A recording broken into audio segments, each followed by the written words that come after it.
ქალები უფრო მეტად მგრძნობიარები ვართ დაბალი ენერგიის ხელმისაწვდომობისადმი, ანუ უფრო დაბალი კალორიებისადმი უფრო მოწყვლადები ვართ და უფრო მეტი ვარჯიშისადმი და ჩვენ თუ გვინდა გქონდეს გამართული ჰორმონალური ფუნქცია, არ უნდა დაწეროს ტრენერმა კვება. სადაც კიდე განსხვავებული კვებითი რეკომენდაციები შემოდის და ბუნებრივი რომ ის შაბლონურად დაწერილი ფურცელი შენთვის უკვე არასწორი იქნება. გარდა იმისა, რომ საშინელებაა, ძალიან ცუდია.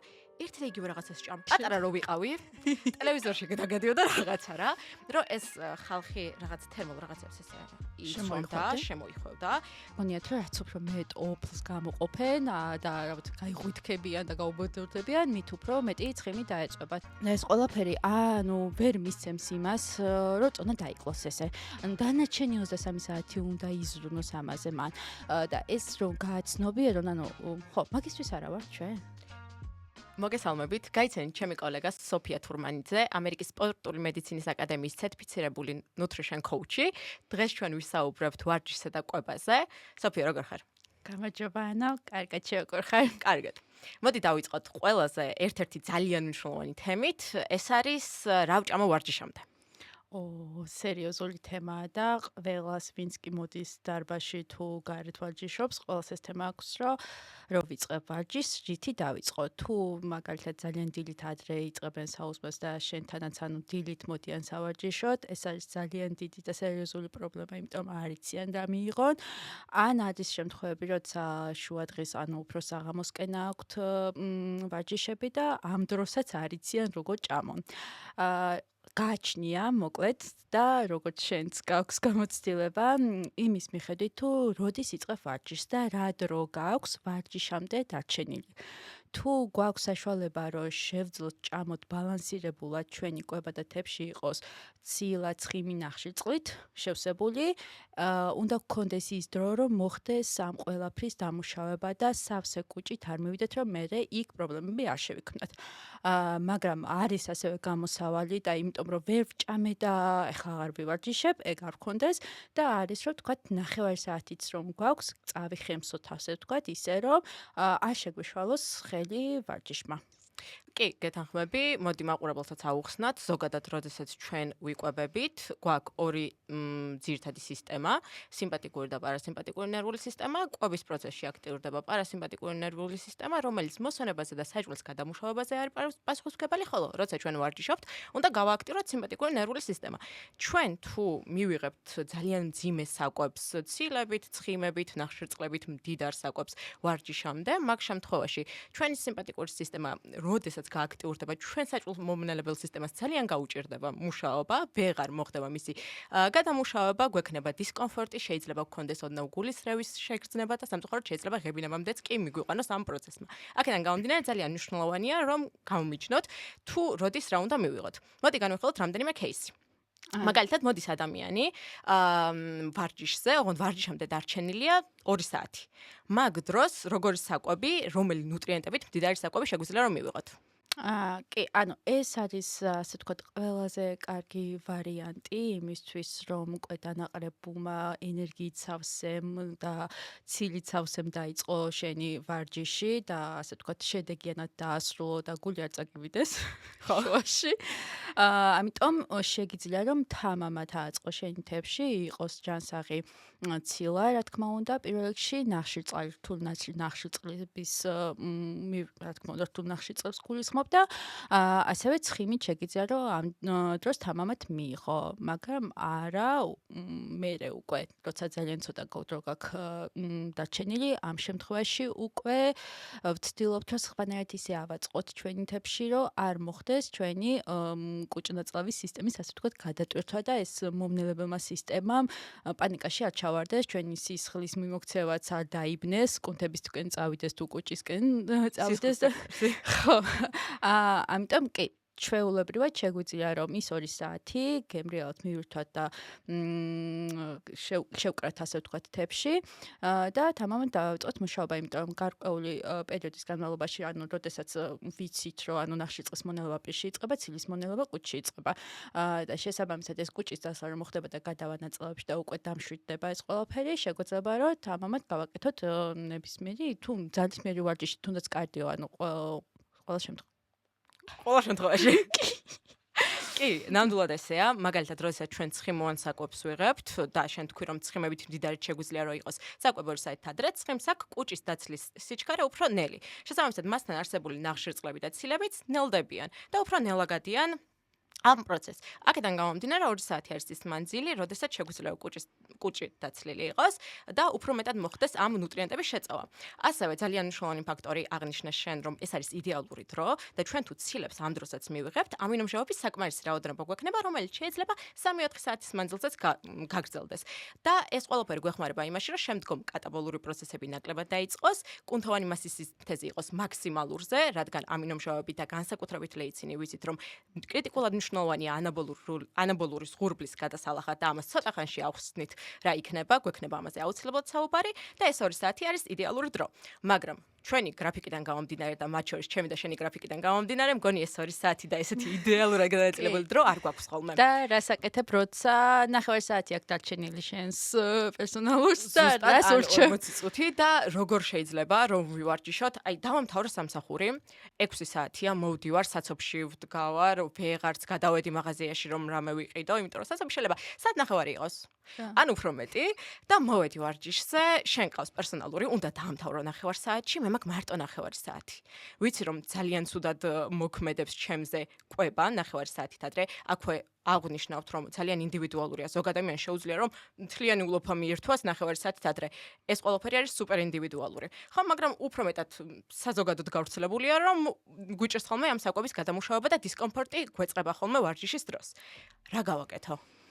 ამ შემთხვევაში ჩვენი საყვარელი ბანანი შემოდის სუფრაზე და განსაკუთრებით მოვარჯიშეების საყვარელი ბანანი. ხო, კი, ანუ ამ დროს ვიწყებთ უფრო მსუბუქი ალტერნატივების მოძებნას, პირველ რიგში იმისთვის, რომ ანუ რო ვივარჯიშოთ გჭირდება ენერგია, ჩვენი ენერგია არის ნახშირწყალი, როგორც ვიცით და შესაბამისად პირველ ალტერნატივას ასე ვთქვათ, უპირატესობას ვანიჭებთ, რომ მივიღოთ ნახშირწყალი და სწრაფი ნახშირწყალი მივიღოთ, რომ სწრაფად შევსვოთ ენერგია და დავიწყოთ ვარჯიში და შესაბამისად, რა ვიცი, ყველა დარბაზში თუ ძალიან მარტივ ხელსა თქვათ ხელის მისაწვდომი არის ერთ-ერთი ვარიანტი, რომ მართლა ყველასთვის საყვარელი, რომ მიიღო თქვათ ბანანი, ან ესე სწრაფად მოახდინო შევსება ენერგიის. კი, ძალიან კარგია, ბანანი ერთ-ერთი იდეალური წყაროა, მართლა. აი, მაგალითად, ქიმიურადაც რო ჩავშალოთ, ბანანის შემთხვევაში გვაქვს გლუკოზაც და ფუქროქტოზაც, ხილის შემთხვევაში ზოგადად გვაქვს. ეხლა მინდა გამიჯნოთ, რატომ არ შეიძლება რომ იყოს მაგალითად შოკოლადი იდეალური წყარო, სადაც ცხიმები ისევ მაღალი გვაქვს და სოფიამ აღნიშნა, რომ ცხიმების გადამუშავება უფრო მეტად ნელია, ვიდრე ბანანი. ბანანში გვაქვს გლუკოზაც და ფუქროქტოზაც.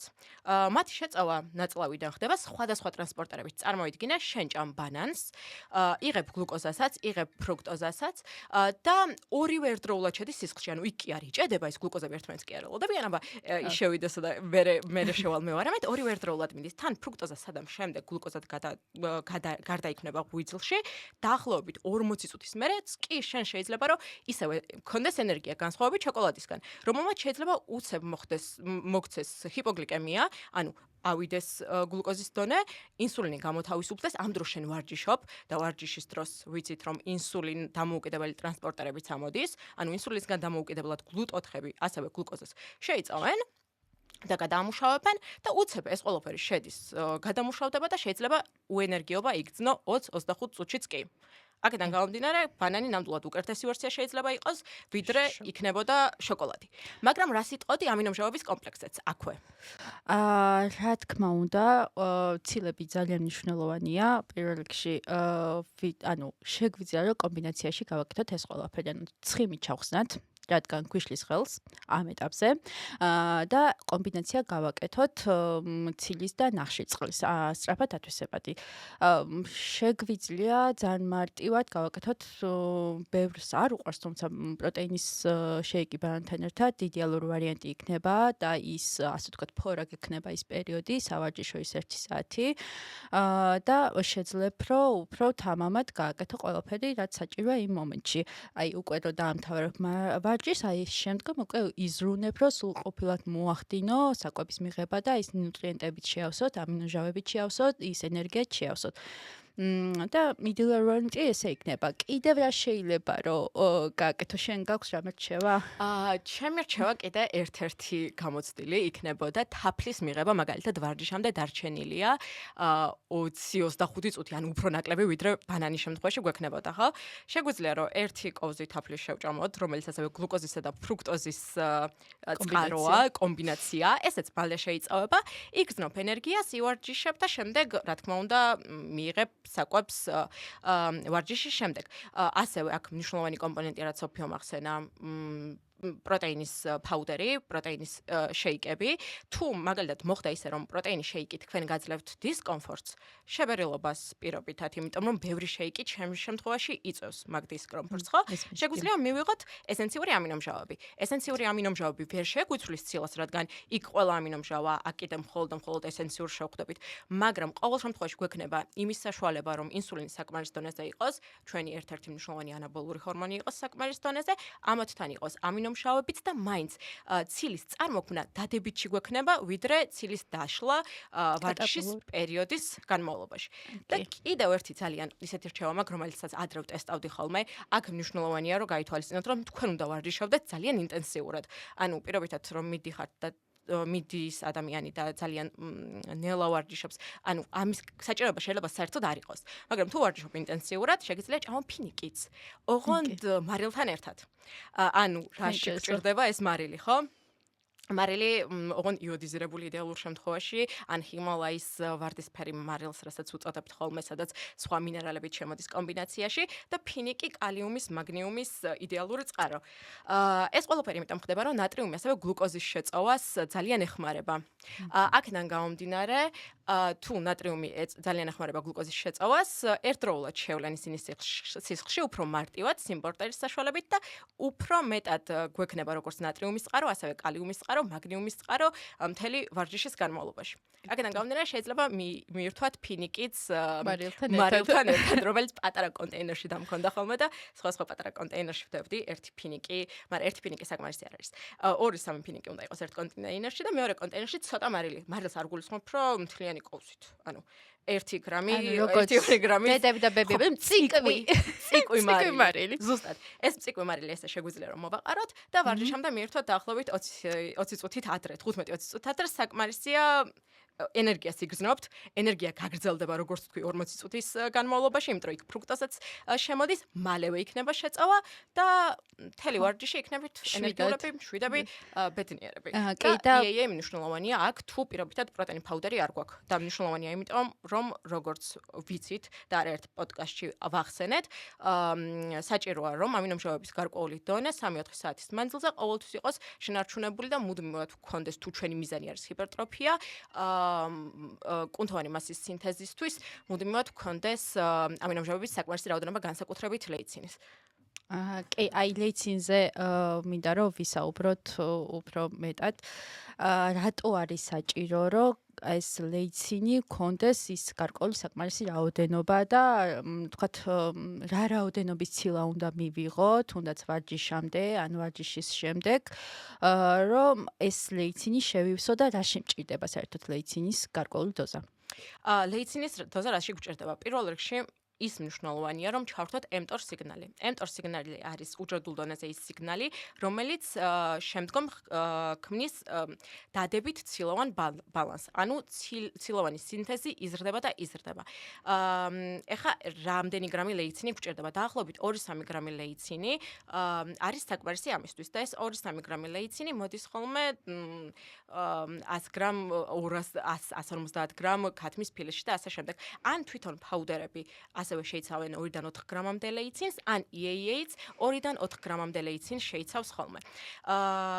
და იმისთვის, რომ ჩვენ გქონდეს მაქსიმალურ დონეზე ჰიპერტროფია, ანუ კუნთოვანი მასის სინთეზი, საჭიროა 3-4 საათის მანძილზე ეს ლეიცინის საკმარისი რაოდენობა გქონდეს ყოველთვის. მაგრამ არა მუდმივად. იმიტომ რომ გვაქვს გარკვეული ამინომჟავური რეფრაქტორობა ასევე, რომელიც გულისხმობს, რომ თუ შენ ყოველ საათში შეჭამ ცილოვან პროდუქტს, შენი უჯრედები ამ ყველაფერს ვეღარ აღიქვამენ. უბრალოდ ბრმა გახდებიან ამ შენი ამინომჟავების მიმართ. აქედან გამომდინარე, საჭიროა რომ მოხდეს ლეიცინის პიკი, შემდეგ ეს ჩამოვიდეს, გადმოლახოს ის ბარიერი ქვემოთ და აი აქ უკვე დავარტყათ ლეიცინის ახალი პიკით დაახლოებით 64 საათში და ისევ მოხდეს ეს პიკი, რომ მუდმივად გქონდეს ეს mTOR გზა გააქტიურებული და კუნთოვანი მასის კუნთოვანი ცილის სინთეზი მუდმივად გქონდეს ჩართული. ანუ 24 საათის განმავლობაში მიდიოდეს ეს ანაბოლური პროცესი, იმიტომ რომ ზოგადად კატაბოლური ანაბოლური პროცესი არის ერთად და ყოველთვის მიმდინარეობს ხელში, განსაკუთრებით როცა ვარჯიშობ მაგ დროს უკვე ირთვება კატაბოლური და მერე ჩვენ გვჭირდება მშენებლობა იმ კუნთის და მთლიანად ორგანიზმის, რომ არ მოხდეს, ანუ თქვა კუნთოვანი მასის დაკარგვა. ლეიცინის რაოდენობას ხოლმე იმას ვადარებ, ანუ ოჯახში რომ სახლში რომ ხარ საჭმელი მაცივარში რო არის და დედა რო არ არის მოსული და გეზარება რომ გამოიღოს საჭმელი და ჭამოდა. ანუ დედა არის ლეიცინი. მოდის, ხო? საჭმელს გამოიღებს და გაჭმევს და ანუ ყველა ცილა უკვე მიღებული გაქვს. ანუ აი ანუ რეალურად იმის თქმა მინდა რომ თუ მაგალითად აი 10 გრამი ცილა შეჭამე, ანუ იმ 10 გრამ ცილაში ფიზიკურად ვერ იქნება ის 3 გრამი ლეიცინი, ხო? და გამოდის რომ ამ ცილის სინთეზის ჩათვლას ვერ მოახერხებ. შესაბამისად გარკვეული რაოდენობის ცილა გჭირდება და ეს ადამიანი დედა ლეიცინი უნდა იყოს შესაბამისი რაოდენობა იქ. და მაგიტომ ამბობ ხოლმე რომ აი ეს დედა რომ მოვა გამოგიღებს და გაგიმზადეს საჭმელს, მერე ჭამდა, ანუ ეს ამინომჟავები გემრიელად აითვისება და ის 3-4 საათის განმავლობაში იწყებენ კუნთის მშენებლობას და აი ის მომენტი რომ ეხლა მოდი მე ამ საათში 10 გრამ ცილა შევჭამ და მე 2 საათში კიდე 10 გრამ ცილას შევჭამ, აი რატო არ მუშაობს? რატო არ შეგვიძლია? ხომ გვაქვს ცხიმის მარაგი, ბევრი გვაქვს. ნახში წყლის მარაგი გვაქვს, ხო? ანუ ის რა მარტივი იქნებოდა ცხოვრება ცილის მარაგი რო გქონდეს, ხო? ანუ შევჭამ მაგალითად 10 გრამს და რეალურად ვერაფერს ვერ ვაკეთებ ამ 10 გრამით და შევჭამ ერთ ჭამაზე 100 გრამს და ამითაც ანუ ის დარჩენილი ცილები არაფერი აღარ არის, ხო? ანუ ის რაღაცა აითვისა ჩვენმა ორგანოებმა, გულმა, ყველაფერმა და ჰორმონებმა, ფერმენტებმა წაიღეს თავისი, მერე დანარჩენი ანუ კუნთებმა წაიღეს თავისი და დანარჩენი ვთქვათ რაღაცა 20-30% გააჩინა რამდენი რა ხდება, რჩება ისე, ხო? კი, ნამდვილად ესეა. კი, ვიდასრულე ბოდიში. ხო, და აი მაგის თქვა მინდოდა, რომ გხსნა მაგალითად რა ხდება, როცა ვიცით, რომ ცილის დეპო არა გვაქვს, ვერ ვინახავთ და აი თუ ის ადამიანები, რომლებიც მოდი აი ახლა 100 დღეს ვერ მოვასწრებ კვებას და მოდი ერთად შევჭამ 100 გრამს და რატო არის მნიშვნელობა, რომ აი ეს 3-4 საათის რასაც ვამობთ, რომ აი ეს ზღურბლი ჩამოვიდეს პიკი, ავიდეს პიკი, რატომ არის მნიშვნელოვანი ეს და რატომ უნდა გაითვალისწინოთ მით უმეტეს, როცა ვარჯიშობენ. რო აგვიხსნა ანუ კეთ. კი, მოკლედ, ყველაზე მარტივად რო დავიწყოთ, ჩატარებულია კვლევები, სადაც ადამიანებს 80 გრამ ცილას აძლევდნენ სხვადასხვა ინტერვალის განმავლობაში. გულისხმობ 80 გრამ ცილას და არა 80 გრამ თევზს, ან 80 გრამ ქათამს, ხო? სუფთა ცილის რაოდენობას გულისხმობ ამ შემთხვევაში. ეს ყველაფერი იყო დანაწილებული 20-20 გრამად, დანაწილებული იყო 10-10 გრამად და დანაწილებული იყო ერთჯერად მიღებაზე. როგორც წეგან აღვნიშნე, იმისთვის რომ დაიწყოს კუნთოვანი მასის სინთეზი საჭიროა, აი წარმოიდგინეთ, აქ გვაქვს რაღაც ზღვარი. ზღურის ქვევით არის საწყისი წერტილი. ეხლა უყურეთ, ეს საწყისი წერტილი უნდა გადალახოს ამ ზღვარმა, იმისთვის რომ მოხდეს პიკი, ჩაირთოს სიგნალი და უნდა ჩამოვიდეს კვლავ ქვევით. იმისთვის რომ ასევე მოხდეს პიკი და ჩაირთოს მეორე სიგნალი. თუ უფრო ადრე მოვა იმპულსი პიკზე და პიკზე იქნება ან პიკის ოდნავ ქვევით, ეს თავიდან ვერ ჩაერთობა და უფრო მაღალ პიკს ეს ვერ მოგვცემს. სამწუხაროდ ესე არ მოქმედებს. უნდა ჩამოვიდეს აუცილებლად ქვევით. ეხლა უყურე რას აკეთებ, როდესაც შენ 80 გრამ ცილას იღებ ერთჯერადად. ერთი პიკი მოხდა დღის 24 საათის მანძილზე. всё. ერთი პიკი საკმარისი არ არის. ეხლა როცა იღებ 10 გრამ ცილას, პიკი საერთოდ ვერ მოხდა, ვერც გადალახე, ისევ ქვედა ზღურბლზე დარჩი რა. ყოველთვის ცილას როცა იღებ და ყოველთვის როცა გონია რომ ცილა უნდა მივიღოთ. და როცა 20 გრამს იღებ, დაახლოებით 3-4 საათში ერთხელ პიკი მოხდა, ჩამოვიდა ცილა. ოღონდ აქ იცი რა არის მნიშვნელოვანი კიდე, რომ ამინომჟავის საკმარისი რაოდენობა სისხლში ისევ გვაქვს. მაგრამ ორგანიზმი ხდება უბრალოდ რეფრაქტორული, ვეღარ აღიქვამს ამ ყველაფერს. ხო, ჩამოვიდა ქვევით, ავიდა ისევ პიკზე, ჩამოვიდა და ესე მთელი დღის მანძილზე ჩვენ გვექნება პიკში კუნთოვანი მასის სინთეზი და ვიქნებით დადებით ბალანსში. ანუ მასის სინთეზი უფრო მეტი იქნება, ვიდრე მისი კარგვა. აქედან გამომდინარე, კუნთოვანი მასა კუნთოვანი მასა გაგვეზრდება ორგანიზმში. კი, ანუ ადამიანები, რომლებსაც კუნთოვანი მასის გაზრდა უნდა, ამასაც უნდა მიაქციონ ყურადღება, რომ მუდმივად გქონდეთ ეს ზღვარი გადალახული, ავიდნენ პიკზე და ისევ ჩამოვიდნენ. კი, ნამდვილად ესეა. და რას გვეტყვი სოფიო ადამიანებზე, რომლებიც ფიქრობენ, რომ თუ ვარჯიშზე მოვლენ და ცხიმი ექნებათ, ცხიმს შეუძლიათ რომ გარდაიქმნას კუნთად. და რა ვიცი, ის ცხიმი ზუსტად იგივე რაოდენობით უცებ მოხდეს და ჰოპ, გარდაიქმნა კუნთად. ანუ ჩვენ აღონდა ამას სერიოზულად ვამბობთ, არანაირი პრობლემა არ გვაქვს, ვიცით რომ ეს ყველაფერი უნდა ნელ-ნელა ადამიანებამდე მივიტანოთ. ადამიანებს მართლა გონიათ ეს ყველაფერი სწორი და ეს აბსოლუტურად ნორმალურია. უბრალოდ ახლა ჩვენ გვინდა რომ ფიზიოლოგიურად აქ ორგანიზმში რა ხდება, იმისთვის რომ იცოდეთ რომ ეს პროცესი შეუძლებელია.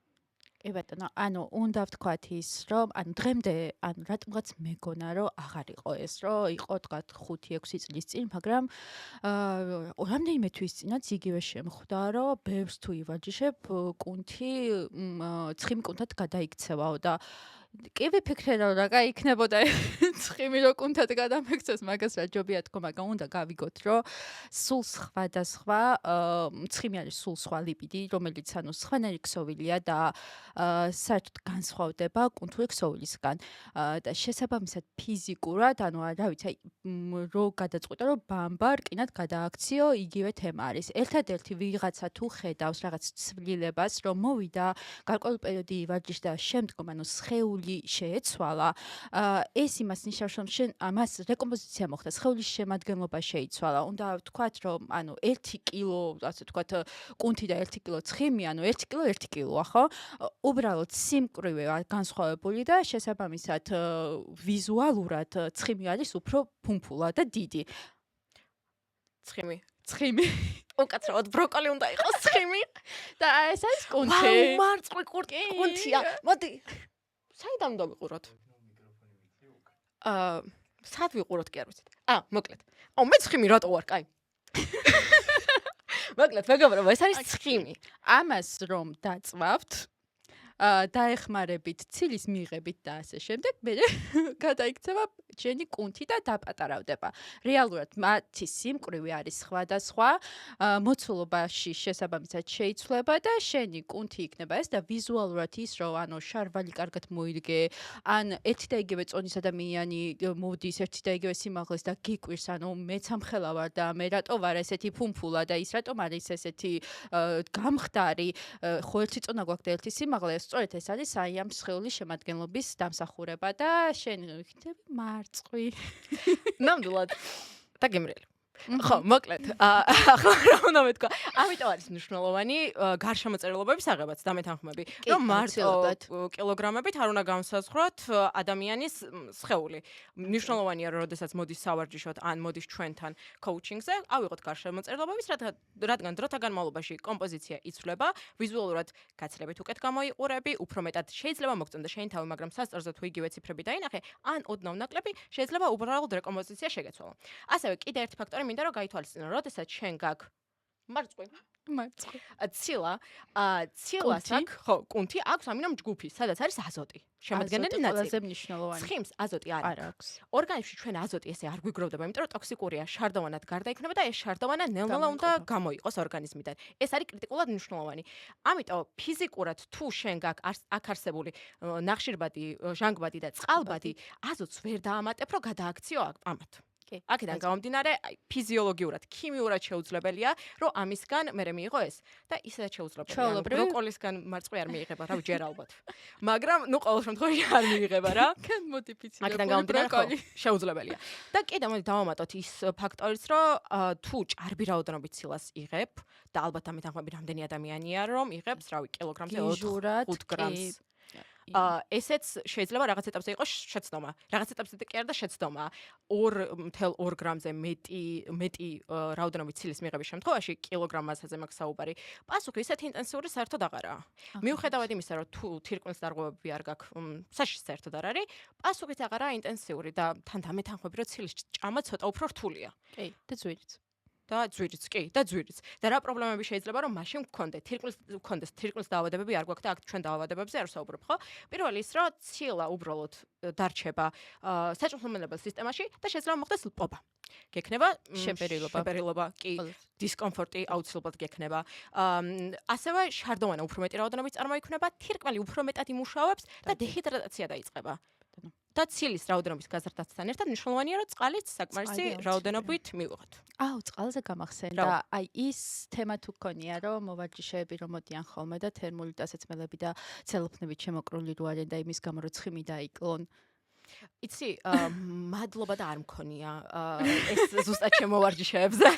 ანუ ვინც ჩემთან ვარჯიშობს იმათ მაშინვე სასტიკად ვეუბნები. ხო, ანუ კითხვები მაგრამ დარბაზში დაგინახავს ხო ალბათ რომ ასე მუშაობენ და ვარჯიშობენ და გონიათ რომ რაც უფრო მეტ ოფლს გამოყოფენ და რაღაც გაიღვიდგებიან და გაუბედურდებიან, მით უფრო მეტი ცხიმი დაეწვებათ და რეალურად ავხსნათ რომ რატო არ ხდება ეს და როგორ ხდება ცხიმის გამოყოფა. პირველ რიგში უნდა ვთქვათ რომ ცხიმის გამოყოფა რეალურად ჩვენი ამოსუნთქვით ხდება.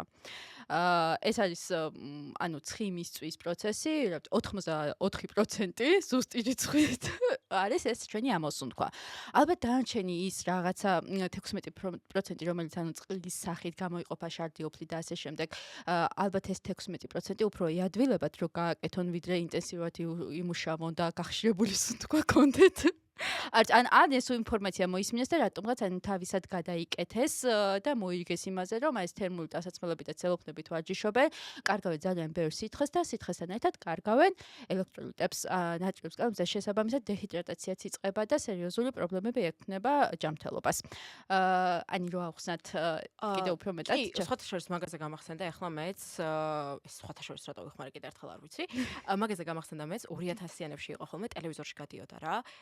ისე ვთქვი 2000-იანები, თითქოს 2001-ში არ ვიყო დაბადებული. მაგრამ მოკლედ პატარა რო ვიყავი, ტელევიზორში გადაგადიოდა რაღაცა რა, რომ ეს ხალხი რაღაც თერმულ რაღაცებს ესე იცვამდა, შემოიხვევდა და კიდე ჟურნალებში იყო ხოლმე რაღაც ნახატები იყო რა და ოფლი გამოიყოფა.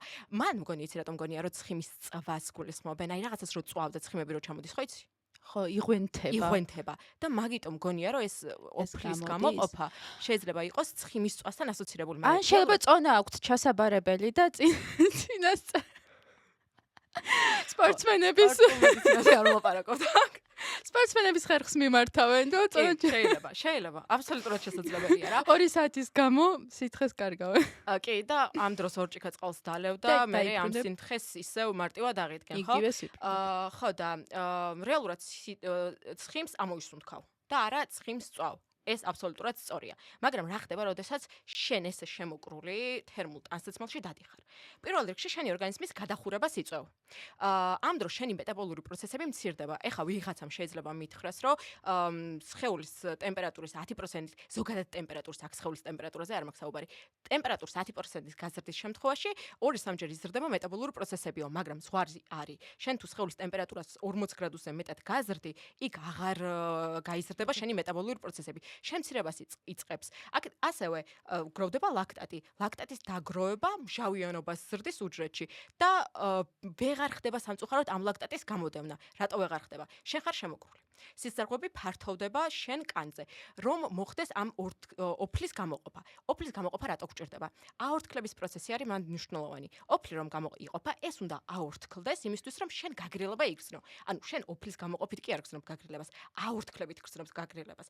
ეს სხვათა შორის ერთ-ერთი მიზეზია, რის გამოც ტენიან გარემოში ოფლი უფრო მეტად ჩამოიღვენთება ხოლმე. იმიტომ რომ იქ აორთქლება შედარებით ნაკლებად მიმდინარეობს ხოლმე, ხო? ეს აორთქლება არ ხდება. იმიტომ რომ შენ ტანსაცმელი გაქვს. შიგნით შენ ხურდები, შენ გულს აღარ შეუძლია რომ იმფუნქციონიროს, შენი სისხლი ბლანტი ხდება უფრო მეტად, ტემპერატურა იმიტომ რომ გაზრდილია, კუნთებთან საკმარისი რაოდენობით ჯანგბადი არ მიდის. ლაქტატი იქ გროვდება. ლაქტატის დაგროვება თავის მხრივ იწვევს ფერმენტების გაუნებელყოფებას. ანუ იქ ფერმენტები რაც შენ გჭირდება იმისთვის რომ ცხიმი დაწვა, კვდებიან. და ვეღარ მუშაობენ, ხო? ასევე ვიღაცამ შეიძლება თქვას, რომ ამ დროს კორტიზოლი იზრდებაო და ცხიმების მობილიზაცია იზრდებაო, მაგრამ ეს ცხიმები რომ მოაბილიზე, ხო საჭირო რომ დაწვა და მიიტანო მიტოქონდრიაში. და მიტოქონდრია არის ორგანელი, სადაც უნდა დაიწვას ეს ცხიმები, ხო? მიტოქონდრიის ერთ-ერთი ტრანსპორტერის ასევე ცილოვანი ბუნებისა, რომელიც ასევე იწვება. ანუ შენ ეს ყველაფერი მიტოქონდრიაშიც ვერ მიგაკ და მის ფუნქციასაც ვეღარ იყენებ. ანუ ცხიმებს საერთოდ არ წვავ, პირიქით ორგანიზმს აგრებ სტრესში და აქედან რა ვიცი რომ გახვალ შენ ყველაფერს გაიხდი წყალს და წონასაც ხო დაიბრუნებ და ზედ მეტაბოლურ დარღვევებსაც აუცილებლად დაიბრუნებ. ოღონდ აქ მნიშვნელოვანია გავითვალისწინოთ, რომ ერთხელ თუ გააკეთე ესეთი რაღაცა, ხო, ერთი არაფერი არ დაგემართება. ერთი გაკეთებ, ერთი ნაჭერი ტორტის შეჭმაც, ჭამაც. კი, ხო, არ არის პრობლემა და ნუ შეიძლება გული წაგივიდეს. ერთი გაკეთებ. კი, მაგრამ ხანგრძლივ პერსპექტივაში შეიძლება არაფერი არ შეგიცვალოს რა. ხო, მიჩვევის თემაც არის რეალურად თუ მიუჩვეული სხეული არას ნავარჯიშები, ეგრევე დამწყები იწყებს ბანკის კეთებას, დიდი ალბათობით კი ცუდად გახდება. კი, სპორტსმენებზე საუბარი არ მქონია გვაქვს. სპორტსმენების შემთხვევა. თემაში კიდე ხო, განსხვავებაა რა. სპორტსმენების სხვა კი. თემაა და მქონია კი ესეთი რომ დამწყები რომელიც უცებ გადაწყვიტა რომ უცებ დაეკლო წონაში და რატომღაც არ მიაქცია ყურადღება კვებას და იფიქრა რომ მხოლოდ ამ უფლის გამოდენით რომელსაც ცელფნებით შემოხოლი გააკეთებდა ცუდად გახდა უბრალოდ გული გაუხდა ცუდად. რა თქმა უნდა ეგრე იქნებოდა საკმარისი რაოდენობით ჯანგბადი აღარ მიეწოდა გულს, პროცესები ვეღარ წარიმართა, სისხლი გახდა ბლანტი და გულის წასვლა შეიძლება ითქვას ერთ-ერთი ყველაზე მარტივი რაღაცაა, რაც შეიძლება მოხდეს. რეაქცია მოხდეს ორგანიზმმა რომ გაჩერდი. კი, ერთ-ერთი ყველაზე მარტივია, რომ რა შეიძლება მოხდეს. კიდე უარესი რაღაცეებიც შეიძლება დაემართოს ამ გადახურების პროცესისგან ადამიანს. ასე რომ ესეთ რაღაცას უბრალოდ არ მიმართოთ. არანაირი მნიშვნელობა არ აქვს თქვენ ვარჯიშის დროს.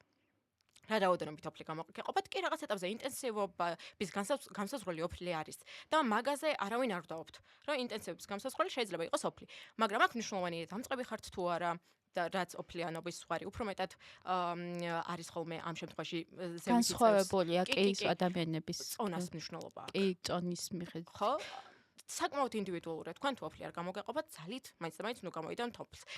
მიზანი მიმართული ოფლის გამოდენა იმის გულისთვის, რომ ეს გააკეთოთ, ნამდვილად არ ღირს, იმიტომ რომ ცხიმის წვის პროცესი სულ სხვანაირია და ამის გამო ხო, სადღაც წავიკითხე, რომ ეს კალორიული დეფიციტი ძალიან მოდაშიაო შემოსულიო და მოდის ხო, ისიც მოდაში იყო და ჯამთელ მოდაში იყო. ხო, ტელევიზორში იყო და ალბათ მოდაში იყო. მოდაში იყო და რეალურად შედეგს კალორიული დეფიციტი გაძლევს წონის კლების და არა შემოხვეული ცელფნები.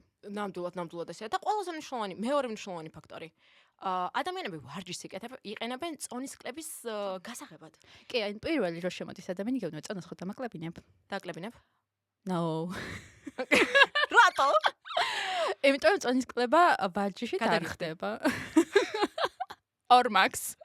ნუ ეწამს. ორმაქს თუ ვიხდი, მაგ შემთხვევაში უკვე კოუჩინგის მომენტიც ალბათ შემოდის. ხო, კვების თემას თუ დამალაგებინებ სიამოვნებით. კარგი. რატო ვერ დამაკლებინებ მხოლოდ ვარჯიშით? რეალურად რაში გჭირდება ვარჯიში, ხო? ვარჯიში იმიტომ მოვდივართ, რომ იყოთ ჯამთელები. პირველი ჩემი მიზანი არის, რომ ჩემი სახსრები იყოს ჯამთელად, მე თვითონ იყოს ჯამთელი ორგანიზმის მეტაბოლიზმის თემაშიც, იცი როგორ არის, მოდუნებული სხეული სულ სხვანაირად მუშაობს, ასე ვთქვათ და გავარჯიშებული და ეს ადამიანი სხვანაირად იწყებს მუშაობას, უფრო ენდორფინები გამოიყოფა, ბედნიერია, ემოცია განწყობას იუმჯობესებს და ის მომენტი, რომ ვივარჯიშე და წონა დავიკელი ეს ბევრი შემთხვევა მქონია იცი მოსულა ზუსტად ესე რომ წონის დაკლება მინდა მაგრამ რაღაცა გარკვეული პერიოდის შემდეგ იმდენად ასე ვთქვათ მოქნილი გახდა წელი აღარ სტკივა სახსრები გაუმაგრდა ჩანთის აღება აღარ უჭირს და შეუძლია რომ მძიმე აიღო და გადაიტანოს ბავშვი ხელში აიყვანოს თავისუფლად რეალურად და ამ დროს წონა ჯერ ისევ გაჩერებულია, იმიტომ რომ რა თქმა უნდა კვებას თემაში იგზილი აკლია და დანარჩენი სხვა, 1 საათი ვარჯიში ხო ეს არ არის რა რეალურად ჩვენი ასე ვთქვათ მშენებლობა ორგანიზმის და წონის კლებას და ეს ყველაფერიც მიდის 24 საათის განმავლობაში და შენ ადამიანი რომელიც 1 საათი უნდა ავარჯიშო და იფიქრო მის გუნება განწყობაზე, ასწავლოს სწორი მიდგომა, ასწავლოს სწორი ტექნიკა და ეს ყველაფერი ვერ მისცემს იმას, რომ წონა დაიკლოს ესე. დანარჩენი 23 საათი უნდა იზრუნოს ამაზე მან. და ეს რომ გააცნობიერონ, ხო, მაგისტრის არა ვარ ჩვენ? მაგისტრის ვართ. კი, ნამდვილად მაგისტრის ვართ, ეს პოდკასტიც მაგისტრისა. ხო, რომ ვასწავლოთ, რომ ვარჯიში არის სულ სხვა დატვირთით. რა თქმა უნდა, ვარჯიში მნიშვნელოვანია კვებასთან ერთად, მაშინ მე გეტყვიან, რომ თუ მნიშვნელოვანი არის, მაშინ მარტო კვებას მივხედავ და არ ვივარჯიშებ და რატო მაინც ვარჯიში, კიდევ რო ჩავშალოთ ან. ხო, ვარჯიში პირველ რიგში მნიშვნელოვანია, აუცილებლად მნიშვნელოვანია, ჯანმრთელობისთვის მნიშვნელოვანია, მეტაბოლური სინდრომი რო არ განვითარდეს. ინსულინ რეზისტენტობა არ დაიწყოს დროთა განმავლობაში, თუნდაც იმიტომ რომ ძალიან ბევრ რაფინირებულ საკვებს ვიღებთ შაგრებით მდიდარს, ცხიმებით მდიდარ საკვებს და დროთა განმავლობაში შეიძლება მეტაბოლური სინდრომი დაგვიმართოს, ფარისებრი ჯირკვლის დარღვევები და ასე შემდეგ, ინსულინ რეზისტენტობა, დიაბეტი და ასე შემდეგ და ამ ყველაფრის პრევენციისთვის არის მნიშვნელოვანი. ასევე მნიშვნელოვანია, რომ როდესაც 40 წელს გადავწყვეტებით და ოსტეოპოროზის რისკი დაიწყება, განსაკუთრებით ქალებში, კი, არსებობს ესეთი ვოლფის კანონი, რომელიც გულისხმობს, რომ ვარჯიში და ზოგადად რაღაც დატვირთვა ძვალზე იწვევს ოსტეობლასტების გააქტიურებას, ანუ იმ უჯრედების გააქტიურებას, რომელიც წარმოქმნის ახალ ძვლოვან სტრუქტურებს. და შენ თუ ეს გააქტიურებული გექნება, რა თქმა უნდა, ის რისკიც დროთა განმავლობაში უფრო და უფრო მეტად შეგიმცირდება. ვარჯიში შეიძლება იყოს რეპროდუქციული სისტემის ჯანმრთელობა. ოღონდ აქ მნიშვნელოვანია რა რაოდენობით ვარჯიშს გვაქვს საუბარი და ვარჯიშთან ერთად კვებით ფაქტორებზეც, რომ ძალიან დიდ კალორიულ დეფიციტში არ მოვაქცეთ. ანუ იმის თქმა მინდა, რომ ვარჯიში ეს არის უბრალოდ ჯანმრთელობა და ვარჯიში როგორც წონისკლების გასაღები ესე არ უნდა გამოვიყენოთ. მით უმეტეს აქ შემოდის სხვადასხვა ბევრი ფაქტორი. პირობითად შენ როდესაც მოდიხარ და ვარჯიშობ და გინდა 500-600 კალორია დაწვა, შეიძლება შენი ორგანიზმი საერთოდ ისე მობილიზდეს, რომ იქ 500-600 კალორიას რო დაწვავ, შემდეგ სხვა სისტემებიდან მოაკლოს ის კალორიული დანახარჯი, რაც იმ სისტემებს ჭირდება. ეხლა რას გულისხმობ? პირობითად მოდიხარ, ვარჯიშობ ძალიან ბევრს, გინდა რომ ტრედმილზე, ბოდიში ბილიკზე დაწვა 1000 კალორია და მიდიხარ სახლში. შენ გონია ეხლა რომ დღის მანძილზე შენ მოგებული გაქვს 1000 კალორია. რაშვები. ჯდები, აღარ გაქვს ენერგია იმისა, რომ თუნდაც ფეხით გაისეირნო. კიბეებზე ახვიდე და მაგისმაგივრად იყენებ ლიფტს. მიხვიდე მანქანით არა, ფეხით სამსახურში ან პარკირების ზოლი უფრო შორს გამოიყენო და ფეხით მიხვიდე, არა უშუალოდ სამსახურთან აცჩერებ. ანუ იმ ნიდს არასავარჯიშო ფიზიკურ აქტივობას ავტომატურად ამცირებ. ასევე შენი ორგანიზმი ამცირებს სხვა სისტემების დატვირთვას. მაგალითად რეპროდუქციული სისტემების დატვირთვას მთელი 25-50%-ით ამცირებ. ანუ შენ უკვე 1000 კალორიანი მოგების მაგივრად გრჩება რაღაც 500 კალორია და თან სხვა სისტემების ხარჯზე და შეიძლება ეს 500 კალორიაც აღარ დაგჭირდეს. აქედან გამომდინარე ვარჯიშს როგორც წონისკლების გასაღებს თვლად ვერ გამოვიყენებთ. თან დამეთანხმები არის ზოგიერთი ადამიანი, რომელიც როცა ვარჯიშობს, მე კომპენსატორულად შევდებათ. რადგან ვივარჯიშე, ეხლა მე მინდა რომ დავიჯილდოვო თავი დღეს, კარგი გოგო ვარ, კარგი ბიჭი ვარ, რომ ამდენი ვივარჯიში და 1000 კალორია დავწვი და ეხლა წავალ და შევჭამ ხაჭაპურს. ან თუნდაც შოკოლადს, ტორტს და სხვას, იმიტომ რომ ვარჯიშის შემთხვევაში ხაჭაპური გიყვარს, კაი ხაჭაპური ჭამოთ. ხო. ანუ უნდა აღვნიშნოთ, რომ ვარჯიში მნიშვნელოვანია, ძალიან მნიშვნელოვანია წონის შენარჩუნებაში. კი, ვარჯიში ძალიან ერთ-ერთი გადამწყვეტია, რომ რაღაც დონეზე მიხვედი, ხუმარის ადამიანები, რომლებიც მიდიან გარკვეულ ეტაპზე, დაიკლეს, სწორად დაიკლეს, ჩვენ როგორც გვინდა, ჩვენ მოყვებოდნენ და ასე მივიდნენ იმ ეტაპამდე, რომ მისთვის სასურველი წონა გამჭდა სასწორზე, ფიზიკური და აქტიურები არიან, ანუ არასავარჯიშო აქტივობებსაც აკეთებენ და მეოთხე სართულზე თუ მეათე სართულზე ფეხით ადიან. მაგრამ აი აქ შემოდის უკვე შენარჩუნება, რას ვაკეთებთ, რომ შევინარჩუნოთ, რას ვაკეთებთ და ვჩებით, ასე ვთქვათ, შენარჩუნების კალორიაჟობაში და ვაგრძელებთ აქტიურად ვარჯიშს, რომ არ გაგვექცევს ისევ წონას ემოთ. კი, ნამდვილად ესეა. სხვათა შორის აქ მოვიყვან ერთ კვლევის მაგალითს, The Biggest Losers კვლევა იყო, სადაც მონაწილეებმა დაიკლეს ძალიან დიდი წონა, დაიკლეს ძალიან დიდ კალორიულ დეფიციტში, 1000 თუ 1200 კალორიული დეფიციტი იყო და დღის მანძილზე ვარჯიშობდნენ 4-5 საათის განმავლობაში. მათ ეს წონა დაიკლეს, მაგრამ შემდგომ 2 წლის მანძილზე ადამიანებმა, რომლებმაც არ ივარჯიშეს, ეს წონა მოიმატეს და ყველაზე ცუდი ის არის, რომ აქ ბაზალური მეტაბოლური დონე მათ შეუმცირდა 500 კალორიით, უფრო მეტად მოიმატეს და 2 წლის მერეც კი ბაზალური მეტაბოლური დონე მათ შემცირებული ჰქონდათ. მაგრამ აქ შემოდიან ადამიანები, რომლებიც ვარჯიშობდნენ, მეტნაკლებად შეინარჩუნეს ეს წონა, უკან აღარ დაუბრუნებიათ, იმიტომ რომ ზუსტად ამ ვარჯიშით დაახლოებით 90 წუთი ვარჯიშობდნენ ისინი ყოველ დღე. მაგრამ ეს იმას ანიშნავს, რომ ყოველთვის აუცილებელია 90 წუთი ვარჯიშოს, ხო? ვარჯიშობდნენ დაახლოებით ყოველ დღე 60-90 წუთი და წონა არ დაიბრუნეს, შეინარჩუნეს, იმიტომ რომ ზუსტად იმ ვარჯიშით და იმ რაღაც კალორიული დეფიციტით, ასევე კუნთოვანი მასის შენარჩუნებით, შემდგომი ზრდით, მათ მოახერხეს ის, რომ ეს კალორიული ეს წონა კვლავ შეერჩუნებინათ და როგორც სხვა მონაწილეებმა დაიბრუნეს წონა, ისე არ დაიბრუნებინათ. მაგრამ ამათაც ბაზალური მეტაბოლური დონე აუცილებლად ჰქონდათ შემცირებული იმ 2 წლის მანძილზე, იმიტომ რომ იქ წონისკლება მოხდა ძალიან დიდი კალორიული დეფიციტით და სწრაფად. მაგრამ წეყანსოფიო აღნიშნე ესეთი რაღაც, რომ როდესაც ვარჯიშობენო, თუ კარგად გავიგე, რაღაც გარკვეული ზომიერების ფარგლებში ვარჯიშობენ ეს ადამიანები. მაგრამ არიან ადამიანები, რომლებიც მოდიან სავარჯიშოდ კვლავ წონისკლების კუთხით, და 5-6 საათის მანძილზე რჩებიან დარბაზში. ოღონდ ვარჯიშობენ ინტენსიურად. მოდიან, იწყებენ კარდიოთი, აკეთებენ 1 საათი. მერე აკეთებენ ძალის მიერ ვარჯიშს 1 საათი. მერე აკეთებენ კიდე კარდიოს მომდევნო 1 საათი, კიდე 1 საათი და ასე შემდეგ. ეს უკვე ზღვარს ცდება ზომიერების. რატო შეიძლება იყოს ესეთი ცუდი? რა შეიძლება რომ მოგცეს? შევაბრუნოთ ყველაფერი, შებრუნდება ასე ვთქვათ, მიზანი ჩვენი და პირიქით ორგანიზმის, ეს ხო როგორც თავიდან ვთქვი, რომ ანაბოლური და კატაბოლური პროცესები მიდის ჩვენს ორგანიზმში და ეს არის ზუსტად ჩვენი მეტაბოლიზმი მთლიანად. აი აქ უკვე ესე ინტენსიური ვარჯიში, რომ ჯერ მოდიხარ რომ ვთქვათ, ძალის მიერ 1 საათი ვარჯიშობ, მე და დადგები კიბილიგზე 1 საათი ვარჯიშობ, მე აღმოჩენ რომ იქ რაღაცა ჯგუფური ვარჯიში ტარდება და მოდი ჯგუფურ ვარჯიშზე შევალ. იქაც და ჯამში ესე გადამბულად ვარჯიშობ, ამ დროს საკვებსაც არ იღებ, ორგანიზმი ენერგიას სჭირდება და რას აკეთებს ორგანიზმი, ხო? ყველაზე მარტივთან მიდის. მიდის კუნთან, კუნთებს ართმევს ამინომჟავას, იმას გადააქცევს გლიკოგენად და შესაბამისად იყენებს იმას. და შენი კუნთები შეიჭამა და ის რომ მიზანი რომ წონის კლებაც ქონოდა, კუნთური მასაც ქონოდა და ეს ყველაფერი წლება შუაში. კი, ნამდვილად ესეა. თან კორტიზოლის დონესაც ზრდის, სტრესის ჰორმონის დონეს. კი, კორტიზოლი წეგან როგორც აღნიშნეთ, ცხიმოვანი მჟავების მობილიზაციას იწვევს და ეხლა მეტყვი ჟანგბადი ხო ექნებაო, წეგან შეფუთული აღარაა ეს ადამიანიო.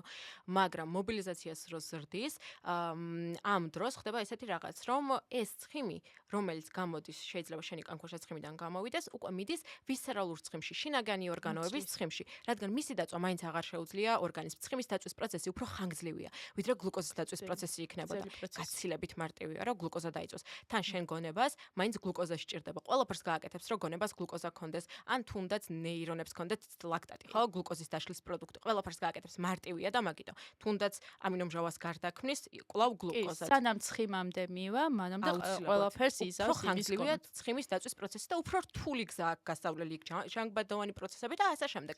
და ეს ცხიმოვანი მჟავები ახლა მიდის შენ ვისერალურ ცხიმში და შინაგანი ორგანოების გაცხიმიანებასაც კი შეიძლება რომ ამ ყველაფერს ამ დროს ახდენდეს, ხო? და სხვათა შორის შეიძლება ამ დროს აი skinny fat ტიპები რომ არიან, მისი ერთ-ერთი ფაქტორიც კი იყოს ეს პროცესი. და განსაკუთრებით აქ აღვნიშნოთ ქალების მაგალითი. ქალები უფრო მეტად მგრძნობიარები ვართ, დაბალი ენერგიის ხელმისაწვდომობისადმი, ანუ უფრო დაბალი კალორიისადმი უფრო მოწყვლადები ვართ და უფრო მეტი ვარჯიშისადმი და ჩვენ თუ გვინდა გქონდეს გამართული ჰორმონალური ფუნქცია, ესეთ პროცესებს თავი უნდა მოვარდოთ. თან სოფიო დამეთანხმები, ყავს ადამიანები, რომლებიც 45 წუთი 1 საათი ვარჯიშობენ და იდეალურ შედეგებს დებენ. კი, კი, ეს არის კომბინაცია, ხო? აკეთებს სწორად გაწერილი პროგრამა, რაც ძალიან მნიშვნელოვანია და ის რომ შენი ტრენერი ამ ყველაფერს აკეთებს, აქ შემოდის ისინი დაბალანსებული კვება, რომელსაც კვების კოუჩები აკეთებენ, და ძილი და ეს პროცესი აღდგენის ხო არის 24 საათის განმავლობაში მიდის და მარტო ერთი ვარჯიშით არ ხდება და ან 7-8 საათის ვარჯიში და ეს არის კომბინაცია და შესაბამისად კომბინაციის და სწორედ მიმართული საშუალებები იწვევს იმას, რომ იდეალურ შედეგს დებს და მეც პირადად, ბოლო პერიოდში 3 წუთზე მეტი არ მივარჯიში. რამდენი წუთზე? 60 წუთზე მეტი. კი, ეს არის ყველაზე ნორმალური შუალედი, რომელიც შეგვიძლია რა ვიყოთ. თუ რა თქმა უნდა, სპორტსმენები არ ვართ, რომელიც დღეში 2-ჯერ ან 3-ჯერ ვარჯიშობენ და იქ კიდე კვებითი ფაქტორები აბსოლუტურად არის. კი, მიწევდა 3-დან 5 საათამდე ვარჯიში, როცა სამჭიდის თემაში ვიყავი და ხო, და აი გიჟური ვარჯიში, შუაშიც ჩვეულებრივად მივირთმევდით ხოლმე საჭმელად. კი, და გაცილებით მეტი კალორიაჟით, მეტი იქ სულ სხვანაირი კვება სხვანაირი იყო და დატვირთვა სხვანაირი იყო და შესაბამისად ადამიანი შენთან რომ მოდის ის ხო დამწყებია, მოყვარული თუ რაღაც ესეთი ხო, მას ხო უნდა რეალურად შედეგის არ არის სპორტსმენი და შესაბამისად ამის მიწოდება რომ 6 საათიანი ვარჯიშით შედეგს ვერ დადებს უბრალოდ, ძალიან მას უნდა რომ სწრაფად გააკეთოს ეს ყველაფერი, ჩვენც გვინდა რომ ეს ჯადოსნური ჯოხები გქონდეს და სწრაფად გავაკეთოთ, მაგრამ უბრალოდ არ გამოდის. ეს არის ნელი ეტაპი, ნაბიჯ უნდა მიუყვეთ და ისე შევქმნათ მთლიანად ჩვენი ორგანიზმი ავაშენოთ. და თან აქ ისიც მნიშვნელოვანია, რომ როდესაც 5-6 საათი ვარჯიშობ, რაღაც ეტაპზე ალბათ ვარჯიში გბეზრდება. გძულს მერე უკვე. იმიტომ რომ რაღაცნაირად გგონია რომ თუ არ ივარჯიშებ და ეგრე არ გააკეთებ, წონას უკან დაიბრუნებ, შენი თავი კიდევ უფრო ნაკლებად მოგწონს, იმიტომ რომ კუნთოვან მასასაც ნელ-ნელა კარგავ და ეს ჯანმრთელობასაც კარგავ. კი, ფარსებრი ჩირკულის ფუნქციებს საერთოდ არ ღვევ ამ დროს. ოღონდ როცა ხანგრძლივ პერიოდის განმავლობაში აკეთებ ამ ყველაფერს. ხო, და ქალების სენსიტივობაც საუღნიშნეთ უკვე როგორც. იმიტომ რომ კორტიზოლის დონე მაღალია და იქ ქალთა ჰორმონები, ქალების ჰორმონები არის მოწყობილი გალის რაც არ უნდა. არც კაცისთვის არის კარგი. კაცისთვის კი, რა თქმა უნდა, უბრალოდ გამძლეობის თემაში აბსოლუტურად განსხვავებული. კი, და უფრო მეტად ქალები აკეთებენ ეგეთ რაღაცას. აქ მაგიტო გავამახვილებთ ალბათ ყურადღებას, რომ უფრო მეტად მაინც ვხვდებით ქალებს, რომლებიც ეგრე აკეთებენ წონისკლებისთვის რა. ტიპული არა body image-ის თემა არის, რომ სასხეულს და თავს აღიქვავენ სულ სხვანაირად და აი იმის შიში ან თუნდაც აი დაიკლეს და მე იმის გამო რომ მე მქონია შემთხვევა, რომ ადამიანი რომელიც არ ვიცი მეტრა 70 რო იქნება 45 კილო ანუ ძალიან გამხდარია ეს ადამიანი. და კიდევ საათობით რომ მოდის და დგას ან ბილიკზე, ან კიბეზე, ან თხილამურზე და ვარჯიშობს საათობის განმავლობაში. საერთოდ ანუ კუნთური მას რეალურად არც აქვს შერჩენილი ამ ადამიანს, იმიტომ რომ რეალურად ზუსტად ვიცი რომ ის სახშიც არ ჭამს საჭმელს, ყოველთვის ცდილობს რომ რაღაც ნაკლებ, ანუ არც ნახში წყალს არ მიიღებს, არც ცხიმს არ მიიღებს და ანუ რაღაც ძალიან მიზერული საჭმელი და ამ გაგიჟური საათობრივი კარდიოთი ცდილობს რომ ანუ ამ 45 კილოს კიდე რა უნდა დააკლოს არ ვიცი, მაგრამ ანუ აი სულსაც ჩონჩხის წონა და დანარჩენი შინაგანი ორგანოების წონა არის. თუმცა ეს შიში ბევრს აქვს და ალბათ ერთ-ერთი სერიოზული პრობლემა არის აღქმა საკუთარი თავის და საზოგადოებაში დამკვიდრები, ანუ არ ვიცი. ეგრეა, იმიტომ რომ მე მქონდა და მე გავიარე ეგ პერიოდი, პირველ პოდკასტში აღვნიშნე, სადაც წონისკლების გზაზე ვიდექი. მაგ მომენტში გავიარე ზუსტად ეგ პერიოდი, როდესაც ყოველდღე ვარჯიშობდი. კი, მე 5-6 საათის მანძილზე არ მივარჯიშია, ვარჯიშობდი დაახლოებით 1 საათი. ან მაქსიმუმ საათნახევარი მევარჯიშა, იმიტომ რომ იქ სკოლის გაკვეთილები შემოდიოდა პროცესში, მერე აბიტურიენტობის პერიოდი და ასე შემდეგ. და 1 საათი ვარჯიშობდი ხოლმე, მაგრამ ვარჯიშობდი ყოველდღე. და რატო ვარჯიშობდი ყოველდღე? იმიტომ რომ მეშინოდა ძალიან რომ წონა არ დამებრუნებინა, მაგრამ როგორც აღვნიშნე იმ პერიოდში დაახლოებით 35 კილომდე ჩამოვედი და ჩემ თავს მაინც ვერ აღვიქვამდი გამხდრად, კი. ანუ იქ მე არ მქონდა, იქ ოღონდ არ მაინტერესებდა მე კუნთური მასა. ეხა რა გადმოსახედითაც შემიძლია საკუთარ თავს უყურო, საერთოდ ესე არ იყო. იქ ჩემი პრიორიტეტი იყო რომ ან წონა დამეკლო, კიდე დამეკლო, ან კიდევ არ მომემატებინა. და თუნდაც სულ რო ყოფილიყო ჩემი დაბადების დღე ან რამე მნიშვნელოვანი ივენთი საღამოს და მე არ შემძლებოდა დარბაზში წასვლა, ყველაფერს ვისავდი რომ დარბაზში წავსულიყავი და კვლავ მევარჯიშა. იმისთვის რომ მეშინოდა. და ეს შიშის მომენტი გავლილი მაქვს და ეხლა მაგ ადამიანის მართლა აბსოლუტურად მესმის.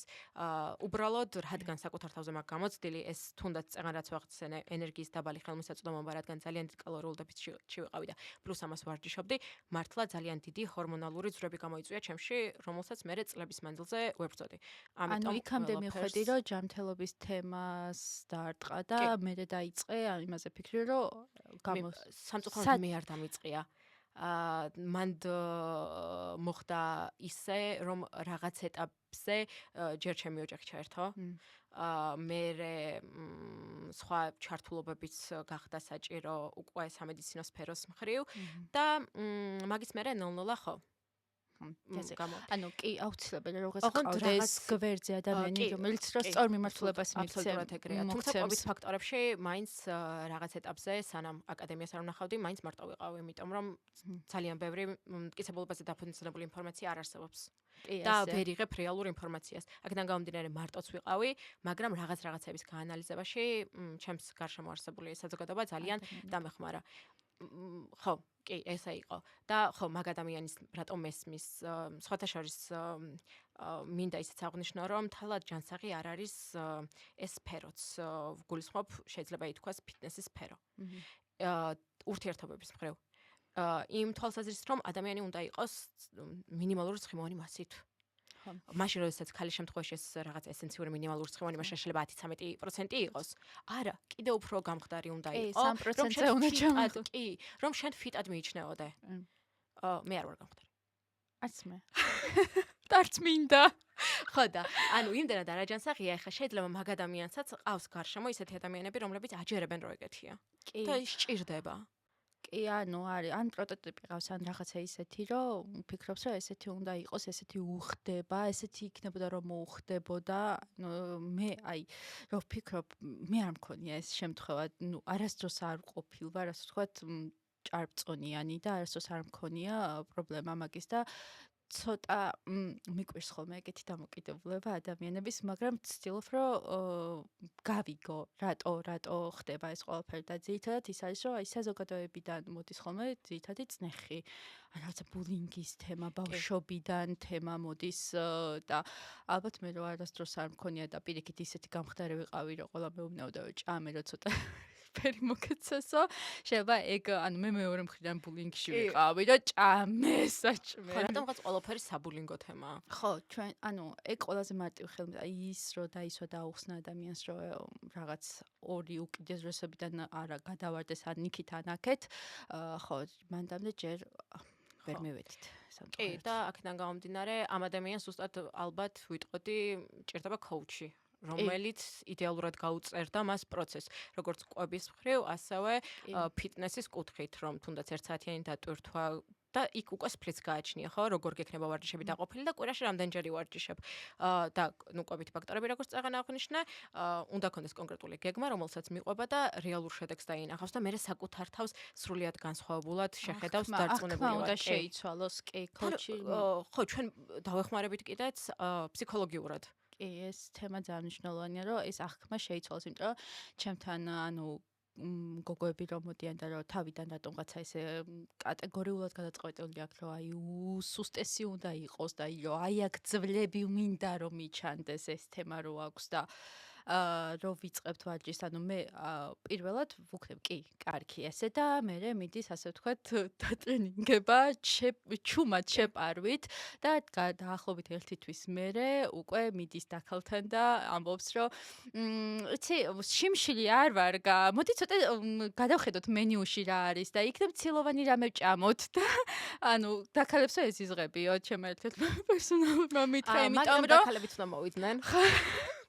ანუ დაქალები მოუწოდებენ იმაზე, რომ სწრაფად რო დაიკლო, იმიტომ რომ მონოდიეტებით იკლებდნენ მანამდე სულ მუდამ და შედეგის რო იდო ის ერთ კვირაში 3-4 კილო მინუსში, რომელიც ანუ არც ჭირდებათ მეტი დაკლება. კი და ესეც რაღაცა ისეთია და 3-4 კილო მიდის მოდის, ძალიან ისეთი თემა აქვთ, რათან პატარები არიან ასაკითაც და რო დავიწყეო, რომ არა, შიმშილი არ შეიძლება. მე სოფია მესე მითხრა, რომ არ უნდა იშიმშილო და უნდა მიიღო საჭირო რადონების ცილა, ნახში წყალზე ცხიმიც, იმიტომ რომ ჩვენ გოგოები ვართ, ჩვენ ჰორმონები სხვანაირად გვიმუშავებს და ასე შემდეგ, ანუ უკვე ეზიზღები კი, ანუ ეს ხდება ინფორმაციის გავრცელება. რეალურად შეიძლება ეგეთი ინფორმაციით გაწოდებენ, რომ ეზღებთ, მაგრამ დარწმუნებული ვარ, რომ მათ გონებაში ილექება ეს ინფორმაცია, ნელ-ნელა ილექება. მე ძალიან ბედნიერი ვარ, რომ ეს ადამიანი არ მიდის და არ შიმშილობს, იმის გამო რომ მოდის ფიზიკურად აქტიურია, ვარჯიშობს და ეს ყველაფერი მე წავიდეს და საჭმელი დაჭამოს, ნუ არ ვიცი. და წეგან ძალიან მნიშვნელოვანი რაღაც ახსენე, რომ თავიდან ეთანხმები და მე ნელ-ნელა პროცესში უცვლი ცნობიერებას. ეს არის ძალიან მნიშვნელოვანი თავიდანვე ადამიანი რომ მოდის და დაპირებულ რა არა, ეგრე არ გამოვა, გაიქცევა. გაიქცევა, იმიტომ რომ ვიღაცისგან გაგონილი აქვს, რომ ეგრე გამოვა. საჭიროა რომ მუდმივად ვესაუბროთ და ჩვენი პროცესიც ესეა, ხო? ყოველდღიური კომუნიკაცია გვაქვს ადამიანთან, იმისთვის რომ მისი ცნობიერება ნელ-ნელა შევცვალოთ და უფრო უკეთესი და უკეთესი შედეგი დავადებინოთ ამ ადამიანს და საკუთარი თავი უკეთ გავაცნობთ. კი. იმიტომ რომ შეიძლება რაღაც საზოგადოების აზრებს გვეუბნებოდეს იმ პერიოდში. კი, თვითონ არ ფიქრობს გარემოდან გამომდინარე მეუბნება ამ ყველაფერს და მე უკვე რომ რაღაც გარკვეული ეტაპამდე მივედით, რაღაცა შედეგი დავდეთ, რაღაც მოეწონა, დავისი მხარი მოეწონა, ვთქვათ, საჯლომი მოეწონა და ასე შემდეგ, მე ანუ ხვდება, რომ თუ არ შევჭამ, ეს ყველაფერი არ მექნება და შესაბამისად ცდილობს, რომ დააბალანსოს ეს ყველაფერი და ძალიან მიხარია ხოლმე და დაებეზიზღებოდე. კარგი, ეხლა რა მინდა? აი, ვივარჯიშე. ანუ ვჭამე 2 საათით ადრე. არა, ვერ შევჭამე და მე ფინიკი და მარილი მოვიყარე და 40 დავლიეთ. დავლიეთ. ვივარჯიშე. 60 წუთი იყო ჩემი ვარჯიში და ეხლა 2 საათი არაფერი არ ვჭამ, ხო? ჯედო. არ ვიცი. ან იქნებ, გასული არა ვარ და გასახდელში ეგრევე ხო არ შევჭამო ბრინჯი და ქათამი რო ეგ სასწრაფოდ. ხო, ეხა ეს ორი მითი. პირველი, რომ 2 საათი აღარ უნდა ვჭამოთ იმისთვის, რომ წონის კლება მოხდეს, ცხიმოვანი მასა რო დაიწყოს და მეორე, რომ მაშინვე უნდა ვჭამოთ. 2 საათი არ ჭამეთ დავიწყებ პირველ რიგში. წეგან როგორც ვახსენე, თუ შენ ვარჯიშამდე 2 საათით ადრე მიირთვის სრულფასოვანი საკვები, ამინომჟაური რაოდენობა და სანამ რეფრაქტიულობა განვითარდება, გაქვს დარჩენილი კიდე 2 საათი. ანუ შენ რო ეს 2 საათი 1 წუთი. აი, ხო, ნახე, არ 2 ჭამო. საათით ადრე ვჭამე, 2 1 საათი საათი ვჭამეთ, ვივარჯიშე და 1 საათი საათი მაქვს დარჩენილი. ხო, და 2 საათი აღარ ჭამ, ხო? და თან წეგან ვახშეცენე, რომ 3-4 საათის მანძილზე ხდება ხოლმე ამ ლეიცინის პიკის განვითარება და შემდეგ ჩამოსვლა. შენ რო არ ჭამო, პირველ რიგში ურტყავ კუნთოვანი მასის სინთეზს. ვარჯიშის მერე ეს კუნთოვანი მასის სინთეზი mTOR სიგნალი არის გააქტიურებული, აქ ამინომჟავების რაოდენობით შეგვიძლია რომ დავარტყათ, რომ პიკი კიდევ უფრო მაღალზე მოგვცეს და შემდეგ ვიცით, რომ დაახლოებით 24 საათი და დამწყებში მთელი 48 საათიც კი შეიძლება ეს mTOR სიგნალი გქონდეს უფრო მაღალ ბაზალურ დონეზე და ამ წეგან თუ აქ გქონდა არავარჯიშის შემთხვევაში ზღურბლი გვექნება ახლა აქ და კიდევ უფრო მაღალ და მაღალ პიკებს მოგცემს. აქედან გამომდინარე 2 საათი რო არ ვჭამოთ, ცოტა ალოგიკური იქნებოდა კუნთოვანი მასის თვალსაზრისით. ეს ერთი. ეხა მეორე. ვარჯიშობთ. ვარჯიში არის ისედაც სტრესი. კორტიზოლის რაოდენობა გვაქვს პიკში. კორტიზოლის ანტაგონისტი კი არის ინსულინი. ინსულინი უნდა მოვიდეს, რომელიც საკვების მიერად შეგვიძლია რომ გავააქტიუროთ ნახშირწყლთა და ცილის მიღებით და გამორთოს ეს კორტიზოლი. იმიტომ რომ კორტიზოლი არის კატაბოლური, კვლავ ცილებს ერჩის, ცხიმების მობილიზაციას ახდენს, რომელიც შემდეგ საერთოდ ვერ იშლება და როგორც ვთქვით, შეიძლება ვისერალურ ცხიმში დაგროვდეს და კიდე ერთი ცუდი ვარიანტი იქნება და რომ ეს ყველაფერი გავუკეთებინა და 2 საათი საკვები არ გვეჭამა. და უფრო მნიშვნელოვანი, 2 საათი საკვები რო არ ჭამო, არანაირი მნიშვნელობა შენთვის არ აქვს. თავარია დღის მანძილზე იყო კალორიულ დეფიციტში, თუ წონის კლება გინდა, ან კალორიულ ბალანსში, თუ წონის შენარჩუნება გინდა.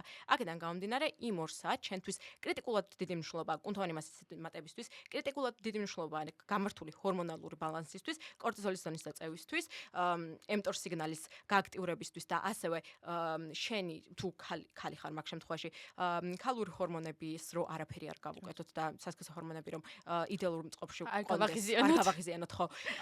საჭიროა რომ ეს 2 საათი თუ გვექნებოდა საშუალება და თუ საჭიროება მოითხოვდა, რა თქმა უნდა, გამოვიყენოთ და ანუ მნიშვნელობა არ აქვს ახლა შენ იმ 2 საათში შეჭამ. არ შიმშილობ და არაფერს ვაკეთებ, ანუ 2 საათი არ არის ის, რომ წონას დაიკლებ, იმიტომ რომ 2 საათის მერე შეიძლება იმდენად მოშიებული იყოს ადამიანი და კორტიზოლის დონეც იმდენად მაღალი ქონდეს, მერე არაადეკვატურად დაიწყოს, არასწორად მიიღოს, ანუ გაჩნდა რას ვჭამთ, ხო? ისიც ხომ არის, მიიღოს ტკბილი, რაღაცა მაღალი ცხიმის შემცველი საჭმელი, რომელიც კიდე ანუ და ნახშირწყლოვანი სწრაფი ნახშირწყალი და ეს კიდე უარესი იქნება კალორაჟობაშიც გადააჭარბებს და პირიქით შემოუბრუნდება და მიზანი რომელიც მისთვის არის მას უნდა რომ მიაღწიოს პირიქით ანუ ხელშეუშლის აფუჭებს ამ ყველაფერს საქმეს და მეორე ადამიანები რომლებიც ეგრევე ჭამენ ეს ყველაფერი მოდის ანაბოლური ფანჯრის ცნებიდან რომელიც ადრე იყო გავრცელებული რომ დაახლოებით სპორტსმენებში კი გავრცელებული იყო რომ დაახლოებით როგორ იყო გავრცელებული 30-40 წუთი ნახევარ საათში ეგრევე ხო ნახევარ საათში ეგრევე უნდა ჭამო რომ კუნთმა ისე დაშლა არ დაიწყოს რომ მერე ხო ეგრევე ცილა უნდა ჭამო თან და ბრინჯი ხო ესე იყო ხო ქათა მოხარშული მოხარშული ხო მოხარშული ქათამი და ბრინჯი მოხარშული ქათამი და ბრინჯი იყო რა და ეს ყველაფერი ეგრევე უნდა გეჭამა იმისთვის რომ კუნთმა ისეთი დაშლა არ დაიწყოს რომ მერე ვეღარ აღადგინოს საერთოდ პირველ რიგში გამოვყოთ რომ ამენაბოლური ფანჯრა რა დღესდღეობით მონაცემებით მინიმუმ 4-6 საათი გრძელდება mTOR სიგნალი 24 საათი გრძელდება კარგად ნავარჯიშებ ადამიანში 12-24 საათი და არა ნავარჯიშებ ადამიანში 24-48 საათი წეღარაც ახსენე ზღურბლის ამბები და კუნთოვანი მასის სინთეზის თემა ეს ერთი აქედან გამომდინარე ანაბოლური ზღურბლი ის 30-40 წუთი საერთოდ არ არის. ეხა მეორე გლიკოგენის ნაწილი რო შემოვიტანოთ და ნახშირწყლის ნაწილი რო შემოვიტანოთ, ხო? ნახშირწყლის შემთხვევაშიც გვაქვს იგივე მონაცემები. 24 საათის მანძილზე შენ თუ ნახშირწყალს საკმარისი რაოდენობით მიიღებ, ჩვეულებრივ გლიკოგენის მარაგი აღდგება, მაგრამ განსხვავებული არის აქ უკვე სპორტსმენები. თუ შენ დღეში ვარჯიშობ ორჯერ, იქ შეიძლება იმ 2 საათში დაგჭირდეს იმ შენ ნახშირწყლის საკმარისი რაოდენობის მიღება, რადგან სწრაფად მოხდეს ამ გლიკოგენის მარაგის შევსება, სუპერკომპენსაცია რომ მოხდეს, კიდევ უფრო მეტი რაოდენობით გლიკოგენი რო გქონდეს იქ შემდგომი ვარჯიშისთვის, რომელიც ასევე შეიძლება გქონდეს საღამოს, შეიძლება გქონდეს მეორე დილით თუ ღამე ივარჯიშე, ანუ სპორტსმენებში არის განსხვავებული, მაგრამ ჩვეულებრივ მოვარჯიშე ადამიანებში იმ 24 საათის განმავლობაში რომ საკმარისი რაოდენობით ნახშირწყალი მიიღოთ, ეს აბსოლუტურად ოკეია. ამიტომ ეგრევე შევედით გასახდელში და უნდა ვჭამოთ ბრინჯი, მოხარშული ბრინჯი, რომელიც ცალკე ვისაუბრებთ კიდე რატო შეიძლება რომ არ მოვხარშოთ, რა ვიცი, გრილში გამოვასხოთ გემრიელად და ქათამი, ესეც ალოგიკურია. მაგრამ აქ მნიშვნელოვანი ფაქტორია, თუ მანამდე არ გვიჭამია დიდი ხნის მანძილზე ხო საკვები. აქ შეიძლება უკვე კრიტიკულად მნიშვნელოვანი იყოს, რომ თუნდაც ცილოვანი დანამატი დავლიოთ, ისევ ბანანთან ერთად და ნახშირწყლისა და ცილის კომბინაცია იდეალურად იწვევს ამ კუნთოვანი მასის სინთეზის ჩართვას. კუნთის სინთეზის ჩართვას. უფრო სწრაფი კომბინაცია შეიძლება იყოს და ეს არის სუპერ მნიშვნელოვანი. ანუ მნიშვნელოვანია ვჭამო კი არა. ჯერ უნდა ვნახოთ მანამდე რა ვჭამეთ. მერე როგორ ვივარჯიშეთ და მერე გეტყვით პასუხს რა უნდა ვჭამოთ, როგორ უნდა ვჭამოთ და რანაირად უნდა მივირთვათ, რომ თქვენი პროცესები იყოს მაქსიმალურად გამართული. და სოფიო, რატო არ მოვხარშო ფიფილა? უგემურია. და უმარილო? უმარილს რა სერჩი? საშინელება ამართ რო გჭამენ. შენ გჭამია? უმარილო? კი. მოხარშული და უმარილო. აი, მაშინ რო გიყვებოდი ძალიან დავიკელით ხო? მაშინ მაქვს ნაჭამი მოხარშული უმარილო. აუ, აქ კიდევ ერთხელ რა, თუ პირობითად ვინმე შეჯიბრისთვის ემზადებით, იქ კიდე სხვა მომენტებია ბოდიბილდინგში განსაკუთრებით სპორტსმენებზე, იმიტომ რომ სპორტსმენები რომლებიც შეჯიბრებისთვის ისინი ნორმალურები არიან. სპორტსმენები რომლებიც ემზადებიან, მათ ანუ თავიანთი ნუტრიციოლოგები ყავთ, თავიანთი ტრენერები ყავთ, ექიმები არიან და ყველა ჩართული ამ პროცესში და ამ მოვარჯიშეს ეს ყველაფერი დალაგებული აქვს საათობის და წუთების მიხედვით და შესაბამისად ჩვენ მათზე არ ვსაუბრობთ. ჩვენ ვსაუბრობთ ეს მომოკლო ადამიანებზე რიგით მოვარჯიშეებზე, რომ ჩვეულებრივ ჩაობა გვიყარს.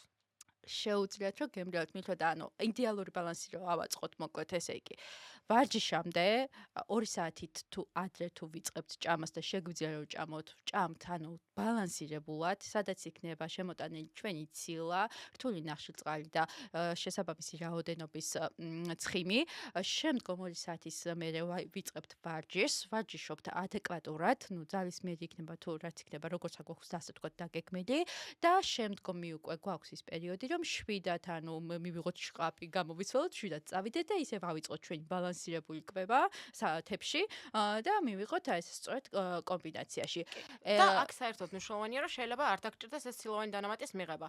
კვლავ თუ მანამდე რაღაც მოხდა ისეთი რომ საკვები საკმარისი რაოდენობით ვერ მიიღე, მერე შემოდის სილოვანი დანამატის მომენტით, ხევადის სახით ვარჯიშის მერე, ანუ ინდივიდუალური და ვარიაბელურია. მაგრამ თუ შენი პროცესი არის იდეალურად გაწერილი, როგორც სოფიომ აღნიშნა, შესაძლებელია რომ ვარჯიშამდე ჩვეულებრივ იყვება, ივარჯიშო და მერე იყვება დაახლოებით 1 საათის ან საათნახევრის მერეც თუნდაც რომ ესეც წეღან რაც ვახსენეთ იმ 60 საათში ერთხელ მივიღოთ ცილის საკმარისი რაოდენობა და გლუკოზის საკმარისი რაოდენობა. აქედან გამომდინარე არ იჩქაროთ, უბრალოდ პროცესები დაალაგეთ და გაწერეთ თქვენზე მორგებულად და იდეალურად. კი, ძალიან რთულია ესეთ დროში გაწერა, იმიტომ რომ ადამიანები ძალიან დაკავებულები არიან, მაგრამ თუ ანუ იდეალური ვარიანტი არის ეს უბრალოდ წინასწარ დაგეგმვათ. თუნდაც იმ საჭმელის კონტეინერის მომზადება, იმ სამსახურში წაღება კონტეინერის ანუ იმ 2 საათამდე მიღება იმ კვების და მე ანუ გათვალისწინება რომ ვარჯიშის მერე რას შეჭამ და რას მიიღებ თუ გეცოდინება რომ პროტეინის ფხვნილი შეგიძლია რომ და გააკეთო და დანამატი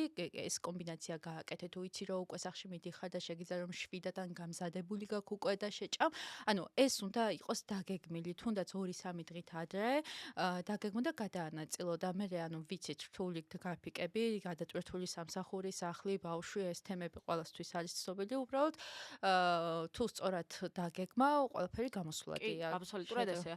და წეღან რატო ვახსენეთ კიდე თუ მანამდე კვება ვერ მოვასწარით, ვარჯიშის მერე შეიძლება ცილოვანი დანამატი და ბანანი იყოს კარგი ვარიანტი ხო? ასე ხო, ანუ მალევე რა. ხო. იმიტომ რომ იქ კვლავ ცხიმის მომენტი თუ შემოვიტანეთ და ზოგადად ისეთი პროდუქტებით, მაგალითად ისეთი ნახშირწყლების, რომელიც არის რთული ნახშირწყლები და ეგრევე სპაიქს ინსულინის არ გვაძლევს, ხო? მალევე ვერ შეიწოვება. კიდე პროცესები უფრო მეტად გაიწელება. აქედან გამომდინარე, ხო, თუ ვარჯიშამდე პროცესს დავაკურდეთ და შემდგომ ავარჩიოთ რა უნდა გავაკეთოთ. იმიტომ რომ ამ შემთხვევაში შეიძლება ცილოვანი დანამატი და სწრაფი ნახშირწყალი კიდე უკეთესი იყოს.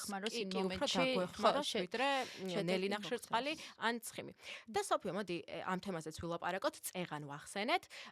ადამიანები, რომლებსაც ვარჯიშის დროს შევდებათ ბოდიში, როდესაც ვარჯიშობენ, შივდებათ შემდეგ, ან როდესაც ვარჯიშობენ, აღარ შივდებათ, ან შეიძლება რომ უშუალოდ ვარჯიშის დროსაც კი მოშივდეთ.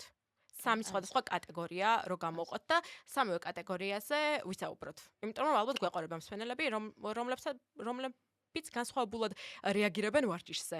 ალბათ მე და შენც. და სხვათა შორის მე და შენც როგორც ვიცი და როგორც კი, სხვადასხვანაირად რეაგირებთ და სხვადასხვანაირად ვარჯიშებზე კიდე განსხვავებულად რეაგირებთ. მაღალ ინტენსიურ დატვირთვაზე ნაკლებად გვშივდება, დაბალ ინტენსიურ დატვირთვაზე მეტად გვშივდება. კი, ძალისმიერ მე პირადად ჩემ მაგალითზე, ძალისმიერი ვარჯიშის მე ძალიან მოშივდება და როცა მაღალი ინტენსივობის ვარჯიშებს ვაკეთებ, მაშინ ისეთ და აღარა მაქვს ხოლმე მეკარგება და შემიძლია რომ აი საათობით ავჭამო და მე უკვე სხვანაირად მაქვს გადაგეგმილი რომ ვიცი მანამდე გავჭამე და ეს უკვე ვირგებ ხოლმე ჩემ თავზე.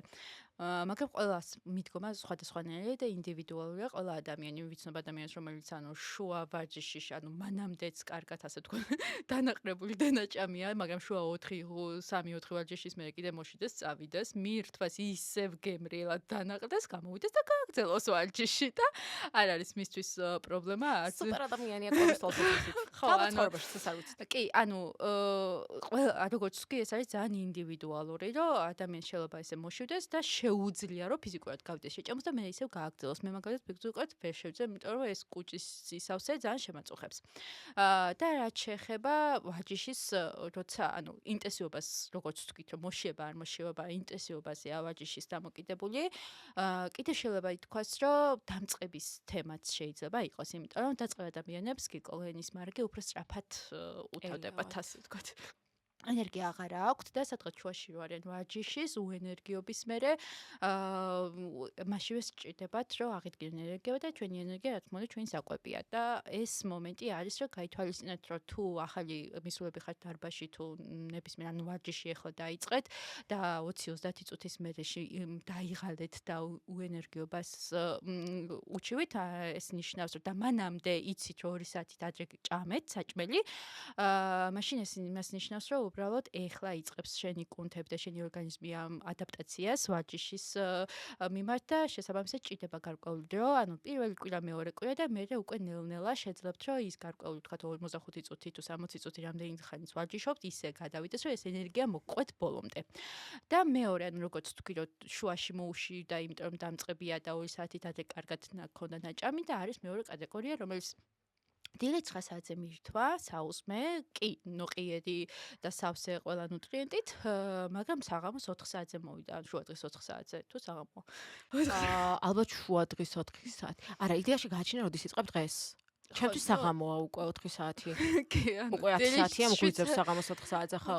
კი, და დილის 9 საათზე მithმეული აქვს კვება და 4 საათამდე არაფერი არ აქვს საჭამი და მოვიდა და 4 საათზე დალია ყავა, აქ უნდა აღვნიშნოთ კოფეინის ძალიან დიდი მნიშვნელობა, რატომღაც თავისი ეს კოფეინი ცენტრალურ ნერვულ სისტემას ატყუებს და ეგრევე გონია რომ ენერგიაზე ხარ და შეგიძლია რომ თები გადადგა რამდენიმე წუთით და შემოდის ვარჯიშობს და მაშინვე წყდება და იწყებს რომ აბრალებს რომ მე დასახში მოდის გიჟივით ჭამს.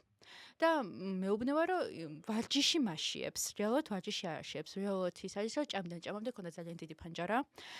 პლუს ის დაამატა რომ ივარჯიშა და ეს სტრესი დაიმატა და ეს ყველაფერი და პლუს ის კორტიზოლი კაცრავად ყავა აქვს მიღებული და კოფეინმა კიდე დაუმატა ეს ყველაფერი და შესაბამისად მოთენთილობა, დაღლილობა და ეს გიჟივით ჭამა მოიტანა ამ ამბავმა და არა ვარჯიშმა. აბსოლუტურად გეთანხმები. ეს უნდა გაითვალისწინოთ რომ მანამდე როგორ არის და შენი მდგომარეობა სად ხარ, როგორც მოვარჯიშე სად ხარ და კვება როდის გონდა ბოლოს.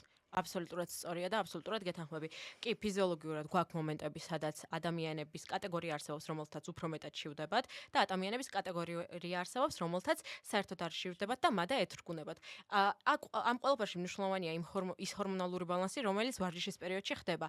და აქ მნიშვნელოვანია კიდევ ინტენსივობა, როგორც წეგან შენ აღნიშნე, მაღალი ინტენსიური დატვირთვა მადას რთგუნავს დაახლოებით 2-3 საათის განმავლობაში, დაბალი ინტენსიური დატვირთვა, სადაც შეიძლება ცხიმოვანი მჟავების გამოყენება უფრო მეტი კი იყოს დატვირთვას უფრო შიმშილს უფრო მეტად თავს ვარჯიშის შემდეგ. მოდი ახლა თითოეული მათგანი აღვხსნათ, ხო? პირობითად მაშინ, როდესაც ვარჯიშის მერე აღარ ხშირდება. ამ დროს შეიძლება GLP-1 გააქტიურდეს, შეიძლება გააქტიურდეს პეპტიდი YY, ხო, პეპტიდი ეს ზაზაყალი პეპტიდია და შესაბამისად მადა ნელ-ნელა დაითრგუნოს და დაითრგუნოს. და მადის ჰორმონები კი. და ამ დროს გრელინის რაოდენობა ნელ-ნელა მცირდება. ოღონდ აქ მნიშვნელოვანია, რომ ვარჯიში გქონდეს ზომიერების ფარგლებში, ხო? და არის მეორე ვარიანტი, როდესაც ადამიანს უფრო მეტად შივდება. ამ შემთხვევაში ნეიროპეპტიდი Y აქტიურდება ხოლმე, ჰიპოთალამუსში გამოიყოფა ეს ნეიროპეპტიდი და განსაკუთრებით მნიშვნელოვანია ის ტკბილეულისადმი მოთხოვნილებით. ადამიანებს შეიძლება ვარჯიშის მერე უბრალოდ ტკბილეული უნდებოდეთ. ესეც ნორმალურია. თქვენ არაფერი არ გჭირთ, მართლა ნორმალურია. ან ადამიანები, რომლებიც ჭარბწონიანები არიან და ლეპტინის სადმი რეზისტენტობა აქვთ. ამათაც ვარჯიშის მერე შეიძლება უფრო მეტად შევდებოდეთ და ესეც ყველაფერი არის ნორმალური და ნელ-ნელა შეიძლება ამ ყველაფრის დარეგულირება. და მეორე. კი. და მეორე, როგორც შენ აღნიშნა, ვარჯიშამდე რა გააკეთე? რამდენად გაქვს ვარჯიშამდე საკვები მიღებული? შენ თუ ვარჯიშამდე საკვები მიღებული არ გაქვს, ღვიძლის გლიკოგენი უკვე გამოლეული გაქვს. ეხა მიადექი კუნთების გლიკოგენს, მაგრამ მაინც თავის ტვინი რაღაც ეტაპზე ღვიძლის გლიკოგენით უფრო რაღაც ეტაპზე კი არა და ღვიძლის გლიკოგენით აქტიურდება. კუნთი ნაკლებად გასცემს. კუნთი საერთოდ არ გასცემს რა. გლუკოზა 6 ფოსფატაზე კუნთი არ გვაქვს იმისთვის რომ კუნთიდან გამოვიდეს. უფრო ეგოისტია კუნთი და თავისთვის ამ გლუკოზას. კი. და შენ გონება შია. და უკვე თავს ჯერ რეაქტიული ჰიპოგლიკემია გემართება ვარჯიშიდან ძალიან მალევე 20-30 წუთში შეიძლება ვეღარ შეეძლო ვარჯიშის გაგრძელება და რა თქმა უნდა აქვე გერთვება ეს შიმშილის სიგნალი და როგორც შენ აღნიშნე აქ მნიშვნელოვანია კიდე რამდენად დამწყებია ადამიანი ან რამდენად ხანგრძლივი მოვარჯიშეა სურო დიდი ხნის მოვარჯიშე იყოს კი მას გლიკოგენის გაცილებით მეტი რაოდენობა იქნება ვიდრე დამწყებს და ნელ-ნელა დამწყებ ადამიანში უნდა გავზარდოთ გლიკოგენის რაოდენობა კუნთებში უნდა გავზარდოთ კუნთოვანი მასა იმისთვის რომ მე გლიკოგენის რაოდენობა გავზარდოთ და ნელ-ნელა მიტოქონდრიების რაოდენობა უნდა გავზარდოთ, იმიტომ რომ ესეთი ადამიანები არიან ხოლმე მეტაბოლურად ნაკლებად მოქნილები. ამას უწოდებთ, რომ ერთი ენერგიის სისტემიდან მეორე ენერგიის სისტემაზე გადართვა უფრო მეტად უჭირთ. პირობითად დამწყები ადამიანები ნახშირწყლებს უფრო დიდად გამოიყენებენ ხოლმე, ვიდრე ცხიმოვან მჟავებს. თუნდაც დაბალი ინტენსიური ვარჯიშის დროს ნახშირწყლებს უფრო მეტად გამოიყენებენ ხოლმე, ვიდრე ცხიმოვან მჟავებს და როდესაც დრო მოვა, რომ ნახშირწყლების მეტაბოლიზმი უნდა გამოირთოს და გადავიდეს ცხიმოვანი მჟავების მეტაბოლიზმზე, აი აქ უკვე ჩერდებიან და ამის იქით ორგანიზმმა რა უნდა გააკეთოს, ეს ყველაფერი აღარ იცის და საჭიროა ამ პროცესების თავიდან გააქტიურება. კვლავ ვამბობ დამწყებ ადამიანებში. ანუ გლიკოგენის მარაგი უნდა გავზარდოთ, მეტაბოლური მოქნილობა უნდა გავაუმჯობესოთ და კუნთოვანი მასა უნდა გავზარდოთ იმისთვის, რომ შემდგომ გლიკოგენის მარაგი გავზარდოთ. აქ არ ვამბობთ, რომ ძალიან მასიურები უნდა იყოს, მაგრამ სულ რომ დიდი ხნის მოვარჯიშე იყო და მანამდე 6 საათი არ გქონდეს ნაწამი, იქაც აუცილებლად რეაქტიული ჰიპოგლიკემია დაგემართება. ჯერ მარტო იმიტომ, რომ როდესაც დიდი ხნის მოვარჯიშე ხარ, მარტივად აღარ ვარჯიშობ. ანუ მთლიანი დატვირთვით ვარჯიშობ, მაგრამ დიდი ხნის მოვარჯიშე რო ხარ 6 საათი უჭმელი ალბათ არც მიხვალ დარბაზში რა. გაცნობიერებული გაქვს უკვე, რომ გინდა რომ სრულყოფილი იყოს ეს შენი ვარჯიში და უენერგიოდ ნამდვილად არ მიხვალ, რომ სრულყოფილად ჩაატარო და გებრიელად ივარჯიშო და გააკეთო შენი საქმე და მე წამხვიდე კმაყოფილი, იმიტომ რომ რეალურად შედეგს ეძებ შენ და ამდენი ხანი რო ვარჯიშობ, უკვე გააზრებული გაქვს ეგ რას აკეთებ. სოფიო, ეხლა ვახსენე კუნთოვანი მასის სინთეზი და მე დავამატე იქციც, რომ რა თქმა უნდა მაქსიურები არ უნდა გამოუჩნდეთ თქო. ესეთი მოსაზრებაც იყო გავრცელებული და შეიძლება დღესაც არის გავრცელებული, რომ კუნთოვანი მასის ზრდა BMR-ის გაზრდაში გვეხმარება ძალიან. ხო, ძალიან. მაგაზია გადართული. ანუ ხო, კი, ეგ კი მითივით არის და უნდა ვთქვათ, რომ კუნთოვანი მასის თუ კუნთს გავიზრდით უფრო მეტ, ასე ვთქვათ, ენერგიას დავუწყავთ და მეტ კალორიას დავუწყავთ, ცოტა იმედი უნდა გავუცრუოთ და ვთქვათ, რომ ასე არ არის. ძირითადად უფრო მეტად მოხმარება ხდა და კალორიების, ასე ვთქვათ, წვა და ენერგია ის იყენებს შინაგანი, უფრო მეტს იყენებს შინაგანი ორგანოები, გული, კუჭი და ასე შემდეგ და რაც შეეხება კუნთს, გაცილებით ნაკლებს მოიხმარს და უნდა გითხრათ, რომ შეიძლება, რომ 1 კილო კუნთზე დაახლოებით 14 გრამი 14 კალორიის მატება. კი, ეს შესაძლებელია და შესაბამისად იმ ანუ ნახტომს, ასე ვთქვათ, რომ კუნთის გაზრდა გამოიწვევს ძალიან დიდ ენერგიის ხარჯვას, არ არის, ასე ვთქვათ, მართალი. კი, აბსოლუტურად გეთანხმები, უფრო მეტად მოდის გულზე, თირკმელზე, თავის ტვინზე და სხვაზე დატვირთვა, BMR-ის შემთხვევაში და შენ თუ პირობითად 5 კილოგრამი კუნთური მასა მოიმატე, რაც აღნიშნოთ, რომ საკმაოდ ძალიან კარგი შედეგია, მხოლოდ 65. ვაიმე? ხო, რა ვიცი, 13 გავუმრავლოთ 5-ზე. ხო, მაგრამ ისიც უნდა აღვნიშნოთ, რომ ეს 75 წელად ვითქოს. ასე ვთქვათ, მას მომატებული კუნთი შემდგომში კიდევ ცოტა მეტ ენერგიას მოიხმარს, ვიდრე ის, რომელიც კუნთი არ აქვს. კი, ნამდვილად ესეა და იმ მოდი დანარჩენი 24 საათის განმავლობაში თუ 23 საათის განმავლობაში, აბსოლუტურად ესეა და მოდი ახლა ეს ჩავშალოთ, ხო? 65 კალორია მივიღეთ კუნთით. მაგრამ ახლა რა ხდება? მოვარჯიშე ხარ. სულ ვარჯიშობ. იქ ნითი არასავარჯიშო ფიზიკური აქტივობა მაინც მაღალზე გაქვს. თუ პირობითად დამწყების შემთხვევაში შეიძლება მე წახვიდე და ცოტა ხანი დაისვენო, ხანგრძლივ მოვარჯიშე ადამიანები, ხო, ნითი მაინც ბევრი აქვთ დადიან. აქტიურები არიან. უფრო მეტი რაოდენობით ცილას იღებენ, რომლის თერმული ეფექტი გაცილებით მაღალია. კი. გადამუშავება, ცილის გადამუშავება მეტი. გაცილებით მაღალია ვიდრე ნახშირწყალსა ცხიმის. აქ არის ერთი ძალიან მნიშვნელოვანი ფაქტორი, ეს არის ეწოდება მეტაბოლური გაფლანგვა.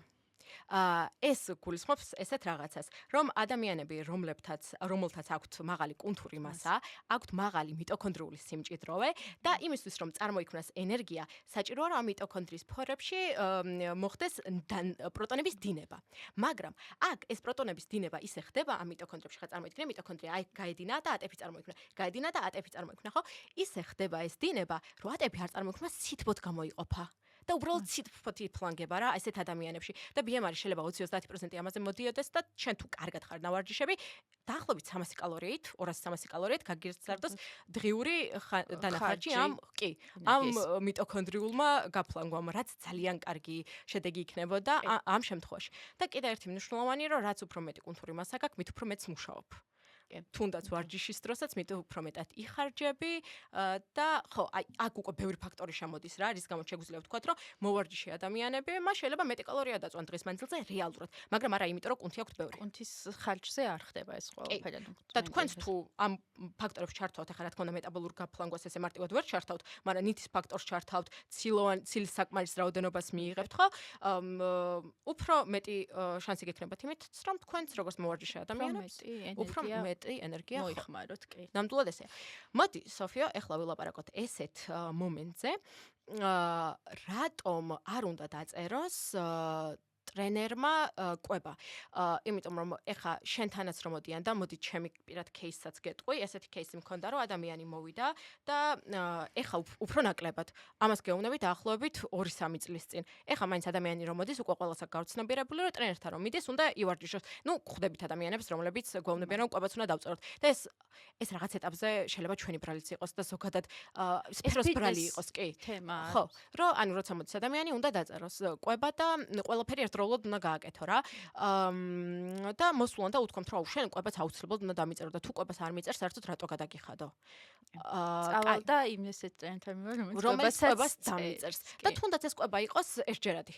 ანუ რაღაც ერთი კონკრეტული ფურცელი, შაბლონურად ჩამოწერილი და უნდა მისცე ადამიანს. კაი, რატო არ უნდა დაწეროს ტრენერმა ყვება?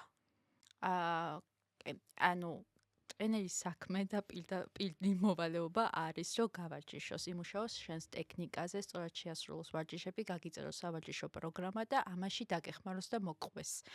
რაც შეეხება ყვებას, ჩვენი ყვების ესეთ კოუჩებს, ანუ პროცესი არის ძალიან რთული. და მაშინ როცა შენ გიწევს როგორც ყვების კოუჩი, რომ ეს პროცესი გააკეთო დაიწყო იქიდან რომ ახსნი რა ხდება როცა ყვების კოუჩი ხარ და რა ხდება როცა ტრენერი ხარ ანუ ტრენერზე ვთქვი რომ უბრალოდ ანუ პროცესს მიყვები პროგრამას წერო და სწორ ტექნიკაზე მუშაობთ და იმის მიხედვით მიზანი რა არის შედეგობრივად ესე მიყვებით ეტაპობრივად გარკვეული პერიოდის შემდეგ იცვლება ვარჯიშები და ასე შემდეგ და რა ხდება როცა ყვების კოუჩი ვარ პირველად ვეცნობი ადამიანს არის საკონსულტაციო ზარი სადაც უნდა გაიგო ადამიანის ან ყველა დეტალი, ანუ მისი ცხოვრების ნაწილი ხდება, ასე ვთქვათ.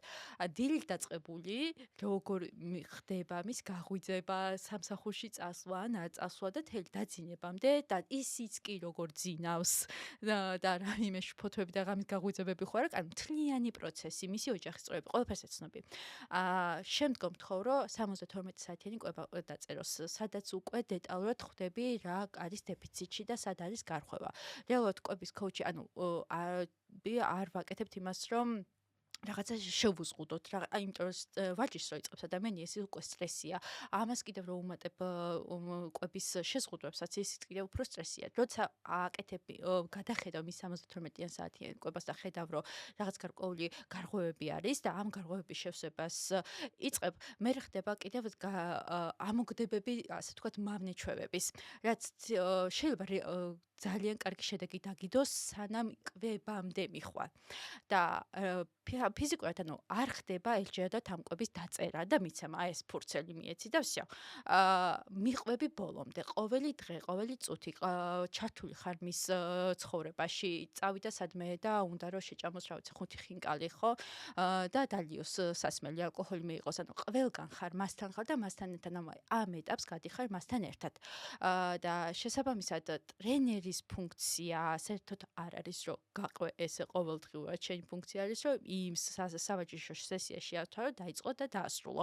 თქო ტრენერებსაც კიდე გვაქვს იქ ფსიქოლოგის და რაღაცა სხვადასხვა ფუნქციები შეთავსებული, მაგრამ ეს ორი არის ძალიან გამიჩნეული და სხვადასხვა თემას მოიცავს. კომბინაციაში ერთად უნდა აკეთოს იმ ადამიანმა, რომელიცაც მიზანი აქვს სხვა წონის კლებაზე შენარჩუნება არ მატება, მაგრამ განსხვავებული ადამიანები უნდა გაკეთებდეს სხვადასხვა საქმეს. კვების კოუჩი უნდა მიყვებოდეს ბოლომდე და ეს პროცესი უნდა იყოს გაწერილი და მოხდეს მიყოლა ამ ეტაპის, ხოლო ტრენერი უკვე უნდა მიყვებოდეს ვარჯიშს და ვარჯიშის პროცესს უნდა აკეთებდეს.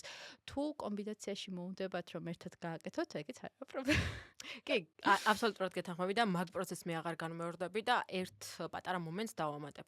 როდესაც ალბათ არიან ადამიანები, რომლებიც გვეტყვიან, რომ ტრენერმა კვება დამიწერა და ამან იდეალურად იმოქმედა, მე წონაში დავიკელი, ხო? კარგად ვარ, არაფერი არ მაწუხებს. ეს არის აი გამართლებასავით პირველ რიგში. ესე იგი შენი რაღაც პროცესები შეიძლება რაღაც იდეალურად იყოს გამართლებული, ან რაღაც პროცესების შესახებ საერთოდ არც გქონდეს წარმოდგენა, რომ იქ მიმდინარეობს. იმიტომ რომ როდესაც ფიტნესის სფეროში შევდივართ, ყველაზე არ მაქვს საუბარი და ყველა ადამიანზე და ყველა ტრენერზე არ მაქვს საუბარი. მაინც რაღაც შაბლონურ კვებას როდესაც გაძლევენ, იქ არის უფრო მეტად მაკრონუტრიენტები დათვლილი. პირობითად დათვლილი არის 1300 კალორიაზე, ან 1500 კალორიაზე, მაგრამ 1500-ზე ნაკლებად ითვლიან ხოლმე, უფრო მეტად უფრო დაბალზე ითვლიან. 1300 კალორიაზე და ამ ყველაფერს გაძლევენ. მაგრამ დავიწყოთ რომ შენ ხარ ქალი. შეიძლება გაქვს რკინის დეფიციტი, შეიძლება გაქვს D ვიტამინის დეფიციტი, შეიძლება გაქვს მაგნიუმის დეფიციტი, ძალიან ბევრი დეფიციტი შეიძლება გქონდეს. უფრო მეტი, შეიძლება გაქვს თირკმლის დარღვევები, რომელსაც ნაკლებად კითხულობენ, შეიძლება გაქვს PCOS-ი. როდესაც ნაკლებად კითხულობენ, ხო? ანუ არავინ არ კითხულობს პოლიკისტოზი ხო არ გაქვს, ანუ არავინ გასაუბრებას არ კითხულობენ. თითქმის არავინ, ხო, თითქმის არავინ. ყველაზე არ მაქვს საუბარი. სადაც კიდე განსხვავებული კვებითი რეკომენდაციები შემოდის და ბუნებრივი რომ ის შაბლონურად დაწერილი ფურცელი შენთვის უკვე არასწორი იქნება. შეიძლება რაღაც ეტაპზე ვიღაცას გაუმართლა და შენ მეგობარს გაუმართლა დაიკლო და კარგად არის. მონოდიეტასავით არის ელჯერადად, ანუ კი, და კალორიული დეფიციტია ისიც, ხო? კალორიული დეფიციტს აკეთებს, ფიზიკურად აქტიური ხარ და რა თქმა უნდა, წონას დაიკლებ და ის რომ ადამიანი ხედავს წონაზე დაბალ, ანუ დაკლებული აქვს, ეს აბედნიერებს და მისთვის იმ მომენტის შედეგი აქვს და სამომავლო ის რომ ჯანმრთელობის პრობლემა შეიძლება შეექმნას ან სხვა რაიმე სახის პრობლემა, ამაზე აღარ ფიქრობს, მაგრამ გადის რაღაც პერიოდი, 1 წელი, 2 წელი, ხდება რაც პრობლემა და მე ვეღარ აკავშირებს. აბსოლუტურად. უკან ვეღარ მიდის და ფიქრობს, რომ სხვა მიზეზით იყო და იწყებს მკურნალობას. კი. ან შეიძლება მაშინვე დაიწყოს ეს პროცესი რა და მაშინვე გამოვლინდეს გარკვეული სახის სიმპტომები. ამ დროს შეიძლება დაუკავშირო, მაგრამ რატომღაც მათ კვებას კი არა, უფრო მეტად ვარჯიშს აბრალებენ ხოლმე. სადაც ვარჯიშს საერთოდ შეიძლება არ ქონდეს არანაირი კავშირი და მან აბსოლუტურად მიდიოდეს იმასთან, რომ აქ არის უკვე რაღაც კვების პრობლემა. თან წარმოიდგინე, მოდი ხარ, ერთ კვებას გაძლევ და მთელი თვე ის კვება უნდა ჭამო. აი საშინელება. მთელი თვე ერთი და იგივე რომ ანუ გარდა იმის რომ საშინელებაა, ძალიან ცუდია. ერთი და იგივე რაღაცას ჭამ. ანუ შენ როგორც თქვი რა, მონოდიეტაო. ერთი და იგივე პროდუქტებს ჭამ. მაშინ როდესაც ჩვენ ყველა გვეუბნება რომ თუნდაც მრავალფეროვნად უნდა მივირთვათ ბოსტნეული, ხილი, ცვალოთ სილოვანი ნაწილები და პერიოდულად მცენარეული ცილები შემოვიტანოთ, თუ რა თქმა უნდა კონკრეტულ დარღვევებთან არ გვაქვს საქმე, კიდე განსხვავებულად უნდა ვიმოქმედოთ, ხო იქ? ამ ყველაფერს ეწინააღმდეგები. ან წარმოიდგინე ამ დროს როცა ვეგანი ხარ და ტრენერი გეუბნება რომ ცილა უნდა მიიღო და უეჭველი ცხოველური ცილა. ხო. და იქ ანუ ვეგანობის შემთხვევაში საერთოდ შენზე მორგებული კვება არ არსებობს. იქ შაბლონადაც ვერავინ ვერ მოგცემს. ვერ. ანუ იქ ვეგანობა უნდა დათმო მგონი. დანებდნენ და წამოვიდნენ. ხო, ანუ ოღონდ ყველაზე არ გვასაუბარეთ. ხო, რა თქმა უნდა. ანუ არავინ არ ეუბნება, რომ პირველ რიგში აი ზუსტად დეფიციტები რაც ჩამოთვალე, უენერგიობა მაქვს, აი ძალიან დავიღალ და ალბათ ბევრი ვივარჯიშე და ამ დროს რეალურად ვარჯიში არ აქვს და რეალურად წასულა და ანალიზი რო გადაუმოწმებია, რკინის და ფერიტინის ნაკლებობა ქონია და დ-ვიტამინის ნაკლებობა ქონია და უი თურმე პრობლემა არა ის, რომ ბევრი ვარჯიშე, ბევრი ვარჯიში არის 45 წუთი, 50 წუთი რეალურად რომელიც არ არის ბევრი ვარჯიში და შესაბამისად ანუ სწორი მიმართულებების მიცემა ტრენერის და კვების კოუჩის არის სულ სხვადასხვა, ანუ სხვადასხვა ფუნქციები აქვს ამ ორ ადამიანს და თავიანთი საქმე უნდა ააკეთონ.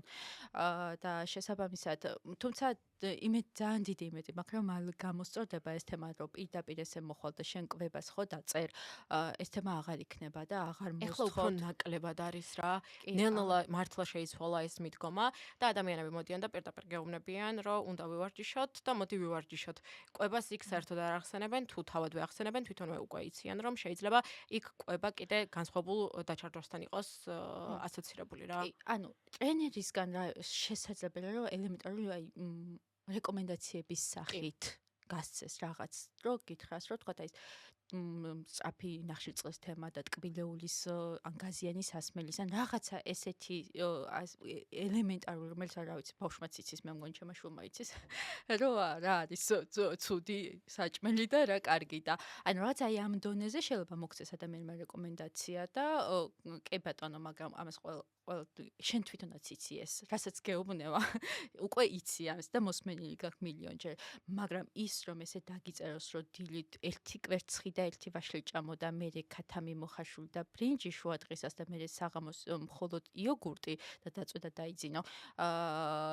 ნუ ეს და მით უმეტეს წეგან ვახსენეთ, მაშინ როდესაც დ-ვიტამინის დეფიციტი და კვერცხს საერთოდ გულის გარეშე უნდა ჭამო და ეგრე უწერიათ ხოლმე თევზი ამოღებულია მთელი რაციონიდან, ან თუნდაც თუ ვეგანი ხარ, იქ კომპლემენტარული ცილების ნაწილი საერთოდ არ არის გათვალისწინებული და შემოსული. სოფიო, მქონი ძალიან კარგი საუბარი გამოგვივიდა დღეს. მეც ეს მგონია, მადლობა ძალიან დიდი. მადლობა შენ და მაყურებლებს ვეტყვი, რომ მომავალ შეხვედრამდე. ნახვამდის.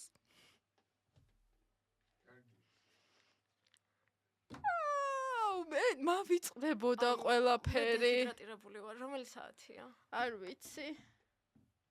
47 საკლე 15. რამდენი ხანი ვილაპარაკეთ?